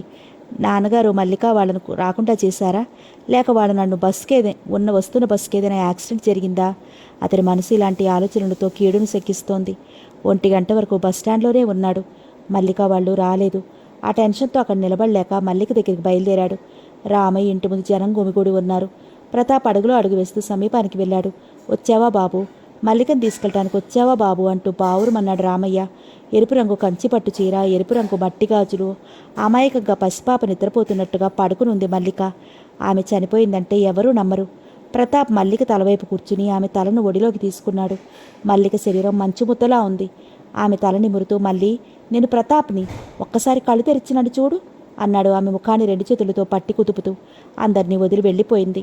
నా మల్లిక తిరిగిరాని చోటికి అంటూ రామయ్య హృదయ విదారకంగా ఏడుస్తుంటే ఆయన్ని ఓదార్చడం ఎవరికీ సాధ్యం కావటం లేదు. మళ్ళీ నీ ఇష్టానికి వ్యతిరేకంగా నేనేం చేయలేదే, అన్నీ నీ ఇష్ట ప్రకారమే చేశాను. ఎందుకు నా మీద కోపం తెచ్చుకుని వెళ్ళిపోయావు మళ్ళీ అంటూ స్పృహ తప్పి మల్లిక శవం మీద కుప్పకూలిపోయాడు ప్రతాప్. మల్లిక చనిపోయి 4 రోజులైంది. ప్రతాప్ ఉద్యోగానికి రిజైన్ చేసేశాడు. పిచ్చివాళ్ల తయారయ్యాడు. స్నానం లేదు, భోజనం లేదు. పగలు రాత్రి తను మల్లిక కలిసి కూర్చున్న చోట కూర్చుంటాడు. ఏడ్చి అలసిపోతే అక్కడే కటిక నేల మీద పడుకుని నిద్రపోతాడు ప్రదీప్. అమ్మ నాన్నగారు ఎంత ప్రయత్నించినా అతన్ని మామూలుగా మనిషిని చేయలేకపోయారు. ఒంటరిగా కూర్చున్నాడు ప్రతాప్. అతని దగ్గరికి వచ్చాడు ఒక అపరిచిత యువతుడు. ప్రతాప్ గారు అని పిలిచాడు. తలెత్తి చూశాడు ప్రతాప్. మీరెవరు? నా పేరు జయరాం. నాతో మీకేం పని? ఏమీ లేదు. ప్లీజ్ నన్ను ఒంటరిగా ఉండనివ్వండి. ప్రతాప్ గారు, మీరు చదువుకున్నవారు, అన్నీ తెలుసు కూడా మీరు ఇలా పిచ్చివాళ్ళలా అయిపోతున్నారు. గతాన్ని మర్చిపోండి. మనసుకి ఏదైనా వ్యాపకం కలిగించుకోండి. జయరాం గారు, మీ అభిమానానికి థ్యాంక్స్. నా మనసు బాగోలేదు. ప్లీజ్ నన్ను ఒంటరిగా ఉండనివ్వండి. మీ బాధ నేను అర్థం చేసుకోగలను. మీరు మల్లిక గారు ఈ ప్రదేశాల్లో అన్యోన్యంగా తిరగటం చాలాసార్లు చూశాను. మిమ్మల్ని స్నేహితుడిగా అభిమానించి మీతో మాట్లాడాలని వచ్చాను. నేను మల్లికను మర్చిపోలేను జయరాం గారు. నా మల్లికకు నేనేం తక్కువ చేశాను? ఏం అన్యాయం చేశాను? ఎందుకు ఆత్మహత్య చేసుకుంది? ఆమె ఆత్మహత్యకు కారణం తెలిసినా నాకు ఈ మరణయాతన ఉండేది కాదు. 2 చేతుల్లో ముఖం దాచుకుని వెక్కి వెక్కి ఏడ్చాడు ప్రతాప్. ప్రతాప్ గారు, ఆమె ఆత్మహత్యకు కారణం మీకు తెలియదా? తెలియదు. మల్లిక అలాంటి పని ఎందుకు చేసిందో ఇంతవరకు నాకు అర్థం కాలేదు. కారణం నన్ను చెప్పమంటారా? మీకు తెలుసా జయరాం గారు? తెలిస్తే చెప్పండి అన్నాడు ప్రతాప్ ఆతృతగా. మల్లిక గారి ఆత్మహత్యకు కారణం మీకు తెలియకపోవటమే మంచిదేమో. తెలియకపోతే నాకు మనశ్శాంతి లేదు. నా మల్లిక చావుకు ఇన్ని రోజుల నుంచి మా అమ్మ నాన్నగారు కారణం అనుకున్నాను. వాళ్ళు తమకు తెలియదని ప్రమాణం చేసి చెప్పారు. వాళ్ళు కారణం కానప్పుడు మల్లిక ఆత్మహత్య చేసుకోవాల్సిన అవసరం ఏమిటి? అటువంటి పరిస్థితులు కల్పించింది ఎవరు? నాకు తెలియాలిగా. తెలుసుకున్నందువల్ల ప్రయోజనం ఏముంది? మీరు పోగొట్టుకున్న మనిషిని తిరిగి పొందలేరుగా. పొందలేకపోయినా కారణం తెలిస్తే ఈ టెన్షన్ తగ్గుతుంది. కారణం చెప్తాను, మీరు నాకు ఓ మాట ఇవ్వాలి. ఏమిటది? మీరు కొంతకాలం వరకు ఈ విషయాన్ని బయటికి రానియకూడదు. రానివ్వను. నా మాట మీద నమ్మకం ఉంటే చెప్పండి. మల్లిక శీలాన్ని దోచుకున్న రాక్షసులు ఎవరో కాదు, మీ బావ చౌదరి. జయరాం, నువ్వు చెప్పేది నిజమేనా? ఆ బాధలో, ఆ కోపంలో తనేం చేస్తున్నాడో తనకే తెలియని ఉన్మాద స్థితిలో జయరాం భుజాలు పట్టుకుని కుతుపుతూ అడిగాడు. ఆవేశపడకు ప్రతాప్. నేను ఈ ఊరు కొత్తగా ఉద్యోగానికి వచ్చాను. కాలక్షేపం కోసం రోజు ఇటువైపు శైలికు అలవాటు చేసుకున్నాను. మల్లిక గారు చనిపోయే ముందు రోజు చౌదరి గారి బంగ్లాల నుంచి మల్లిక గారు ఏడుస్తూ బయటికి రావటం చూశాను. పొట్టు చెరిగిపోయి, జాకెట్ చిరిగిపోయి ఆమె ఏడుస్తూ పరిగెత్తుకు రావటం. ఆ వెనకనే మీ బావగారు వేగంగా నడుస్తూ బంగ్లాల నుంచి బయటికి వచ్చి జీపులో వెళ్ళిపోయారు. దాన్ని బట్టి నాకు కారణం నేను అర్థం చేసుకున్నాను. మీ బావగారి మూలంగానే మా అక్క జీవితం నాశనం అయిపోయింది. మా అక్కలాగే మల్లిక గారు కూడా మరణమైపోయిన శరీరంతో మీ ఎదుట పడలేక ఆ క్షణం రాకముందే ఈ లోకం నుంచి వెళ్ళిపోయింది. వాడిని ఈ క్షణంలోనే పైకి పంపుతాను. వాడి ప్రాణం తీసి నా మళ్ళీ ఆత్మశాంతి కలిగిస్తాను అంటూ ఆవేశంగా లేచిన ప్రతాప్ను చెయ్యి పట్టి లాగి కూర్చోబెట్టాడు జయరాం. ఆవేశం తగ్గించుకుని ఆలోచించండి. వాడిని చంపి మీ అక్క నుదుట కుంకుమ చెరిపేస్తారా? అటువంటి దుర్మార్గుడిని చంపి మీరు జైలుకి వెళతారా? ఎంతోమంది కన్నెపిల్లల శీలాన్ని దోచుకుని వాళ్ళ చావుకి కారకుడైన ఆ దుర్మార్గుడిని ఒక్కసారిగా చంపకూడదు. కుమిలి కుమిలి చచ్చేలా చేయాలి. అంతవరకు ఓపిక పట్టండి. మల్లిక గారు ఆత్మహత్య చేసుకుందని అందరూ సానుభూతి చూపుతున్నారు. ఆమె శీలాన్ని కోల్పోయిందనే విషయం ఎవరికీ తెలియదు. ఆ విషయాన్ని మీరే నలుగురికి తెలియజేసేలా చేస్తారా చెప్పండి? అనునయంగా నచ్చజొబుతూ అన్నాడు జయరాం. ప్రతాప్ను కూర్చోపెట్టి దాదాపు 2 గంటల సేపు మాట్లాడాడు జయరాం. అప్పటికి కానీ ప్రతాప్లోని ఆవేశం చల్లారలేదు. కారణం తెలియక ముందు కారణం తెలియక బాధపడ్డాడు ప్రతాప్. తెలిసిన తర్వాత అతని బాధ మరింత అధికమైంది. ఎటు చూసినా అతని కళ్ళకి మల్లిక రూపమే కనిపిస్తోంది. ఆమెను మర్చిపోవటం అతనికి సాధ్యం కావటం లేదు. ఇందిరాదేవి గారింటికి రావటం మానేశాడు. చౌదరి గారిని చంపాలన్నంత కసిగా ఉన్నా వాళ్ళక్కగారి ముఖం చూసి ఏం చేయలేక మౌనం వహించాడు. కొడుకును చూస్తుంటే గుండెలు తరుక్కుపోతున్నాయి. ప్రతాప్ తల్లిదండ్రులకు కొంతకాలం పోతే ఉన్న ఒక్క కొడుకు తనకు దక్కకుండా పోతాడేమో అన్న ఆందోళనతో కుమిలిపోతున్నారు. కొడుకును చూస్తుంటే గుండెలు తరుక్కుపోతున్నాయి ప్రతాప్ తల్లిదండ్రులకు. కొంతకాలం పోతే ఉన్న ఒక్క కొడుకు తమకు దక్కకుండా పోతాడేమో అన్న ఆందోళనతో కుమిలిపోతున్నారు. హరిప్రసాద్ గారు కొడుకు గదిలోకి వచ్చారు. ప్రతాప్ కిటికీలో నుంచి బయటికి చూస్తూ కూర్చున్నాడు. 4 రోజులకే ప్రతాప్ని గుర్తించలేనంత మార్పు కనిపిస్తోంది అతనిలో. బాబు ప్రతాప్, చెప్పండి, ఎంతకాలం ఇలా బాధపడుతూ కూర్చుంటావు? జరిగింది మర్చిపో బాబు.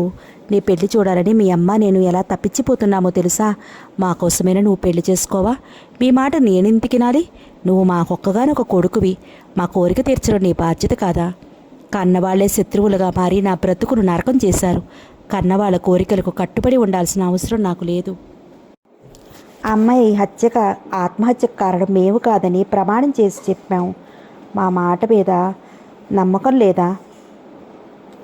చేతులతో గొంతు నిలిమి చంపక్కర్లేదు. చచ్చేటటువంటి పరిస్థితులు కల్పించారు.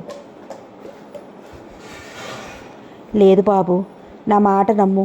ఆ అమ్మాయిని నేను బెదిరించను కూడా బెదిరించలేదు. ఏ కారణం లేకుండా ఎందుకు ఆత్మహత్య చేసుకుందో మాకు అర్థం కావటం లేదు. నాన్నగారు, నేను మల్లికలు పెళ్లి చేసుకుంటారని చెప్పిన రోజునే మీరు మా పెళ్లికి అంగీకరించినట్టయితే ఈ అనర్థం జరిగేది కాదు కదా. పెద్దరికం నిలబెట్టుకోవాలనే ఉద్దేశంతో అలా మాట్లాడతానే తప్ప నీ జీవితం నాశనం చెయ్యాలని కాదు ప్రతాప్. నాకు పెళ్లి చేసుకోవాలనే ఉద్దేశం లేదు. ఇంకెప్పుడు నా ముందు పెళ్లి ప్రసక్తి తీసుకురావద్దు అంటూ ఆ గదిలో నుంచి బయటికి వెళ్ళిపోయాడు ప్రతాప్. హరిప్రసాద్ గారు నిల్చుకోవడానికి శక్తి లేక కుర్చీలో కూలబడ్డారు. రోజులు గడుస్తున్న కొద్దీ మల్లికను మర్చిపోతాడని ఆశగా ఎదురు చూస్తున్న అతని తల్లిదండ్రులకు నిరాశే ఎదురైంది. నిద్ర లేవగానే ముఖం కూడా కడుక్కోకుండా తోట వైపుకు వెళ్ళిన నది ఒడ్డున కూర్చుంటున్నాడు. అక్కడ కూర్చుంటే తను మల్లిక కలిసి తిరిగిన పంట చేలు, కాలువ గట్లు అన్నీ కనిపిస్తాయి. కళ్ళెదురుగా ఆమె కనిపిస్తున్నట్టే ఉంటుంది. రామయ్య బలవంతంగా సాయంత్రానికి ప్రతాప్ని ఇంటికి చేరుస్తూ ఉంటాడు. రోజు ఆ పరిసరాలను చూస్తూ కూర్చోవటం మూలంగా పరిసరాల ప్రభావంతో అతను ఆమెను ఒక్క నిమిషం కూడా మర్చిపోలేకపోతున్నాడు. ప్రతీకార జ్వాలతో అతని హృదయం దహించుకుపోతోంది. ఏటి ఒడ్డున ఒంటరిగా కూర్చున్నాడు ప్రతాప్. విధి నిర్వహణలో అలసిపోయిన సూర్యుడు పశ్చిమాద్రికి చేరుకున్నాడు. సూర్యుడి రాకతో పశ్చిమాకాశం ముత్తైదువ నుదుటి సింధూరంలా మెరిసిపోతోంది. అది మే నెల కావటంతో ఏటిలోని నీరు చాలా వరకు ఎండిపోయింది. పాయలు పాయలుగా లోతు తక్కువగా ప్రవహిస్తున్నాయి. నీరెండ కాంతిలో ఇసుక తిన్నెలు బంగారు పొడి చెల్లినట్లుగా మెరుస్తున్నాయి. తల కింద చేతులు పెట్టుకుని ఇసుక తిన్న మీద పడుకున్నాడు ప్రతాప్. అతను అలా చూడగానే రామయ్య దుఃఖాన్ని ఆపుకోలేక అతనికి కనిపించకుండా చెట్ల చాటుకు వెళ్ళి మనసు బరువు తగ్గే వరకు ఏడ్చి కళ్ళు తుడుచుకుని అతని దగ్గరికి వచ్చాడు. ఆ రోజు ప్రతాప్ పుట్టినరోజు. అందుకని వాళ్ళ అమ్మగారు అతనికి ఇష్టమైన వంటకాలన్నీ తయారు చేసింది. ఉదయం నుంచి కొడుకు రాక కోసం ఎదురు చూస్తూ భార్యాభర్తలిద్దరూ భోజనం చేయలేదు. ప్రతాప్ను తీసుకురమ్మని రామయ్యను పంపించారు. మల్లిక చనిపోయిన తర్వాత రామయ్య చౌదరి గారి దగ్గర మానేశాడు. ఉన్న ఒక కూతురిని పోగొట్టుకున్న రామయ్యకు నా అనేవాళ్ళెవ్వరూ లేరు. ప్రతాప్ రామయ్యను బలవంతంగా ఒప్పించి తనింట్లోనే ఉంచుకున్నాడు. రామయ్యతో తప్ప అతను ఎవరితోనూ మాట్లాడడు. రామయ్యను తోబుట్టువులా ఆదరంగా చూస్తుంది ప్రతాప్ వాళ్ళ అమ్మగారు. ప్రతాప్ అమ్మ నాన్నగారు కొడుకుతో ఏం మాట్లాడాలన్నా రామయ్య ద్వారానే మాట్లాడతారు. బాబు, ఆత్రతగా పిలిచాడు రామయ్య. ఈ లోకంతో సంబంధం లేని వానిలా ఆకాశంలోకి చూస్తూ పడుకున్న ప్రతాప్కు ఆ పిలుపు వినిపించలేదు. రామయ్య గొంతు దుఃఖంతో పూడుకుపోయింది. గొంతు పెగల్చుకుని మరోసారి పిలిచాడు. నన్ను ఒంటరిగా ఉండనివ్వమంటే రోజు వచ్చి నన్ను ఎందుకిలా ఏడిపిస్తావు రామయ్య? ఈరోజు నీ పుట్టినరోజని నువ్వు మర్చిపోయినా మీ అమ్మగారు మర్చిపోలేదు బాబు. ఉదయం నుంచి నీ కోసమని ఎన్నో రకాల వంటకాలు చేసి పెట్టింది.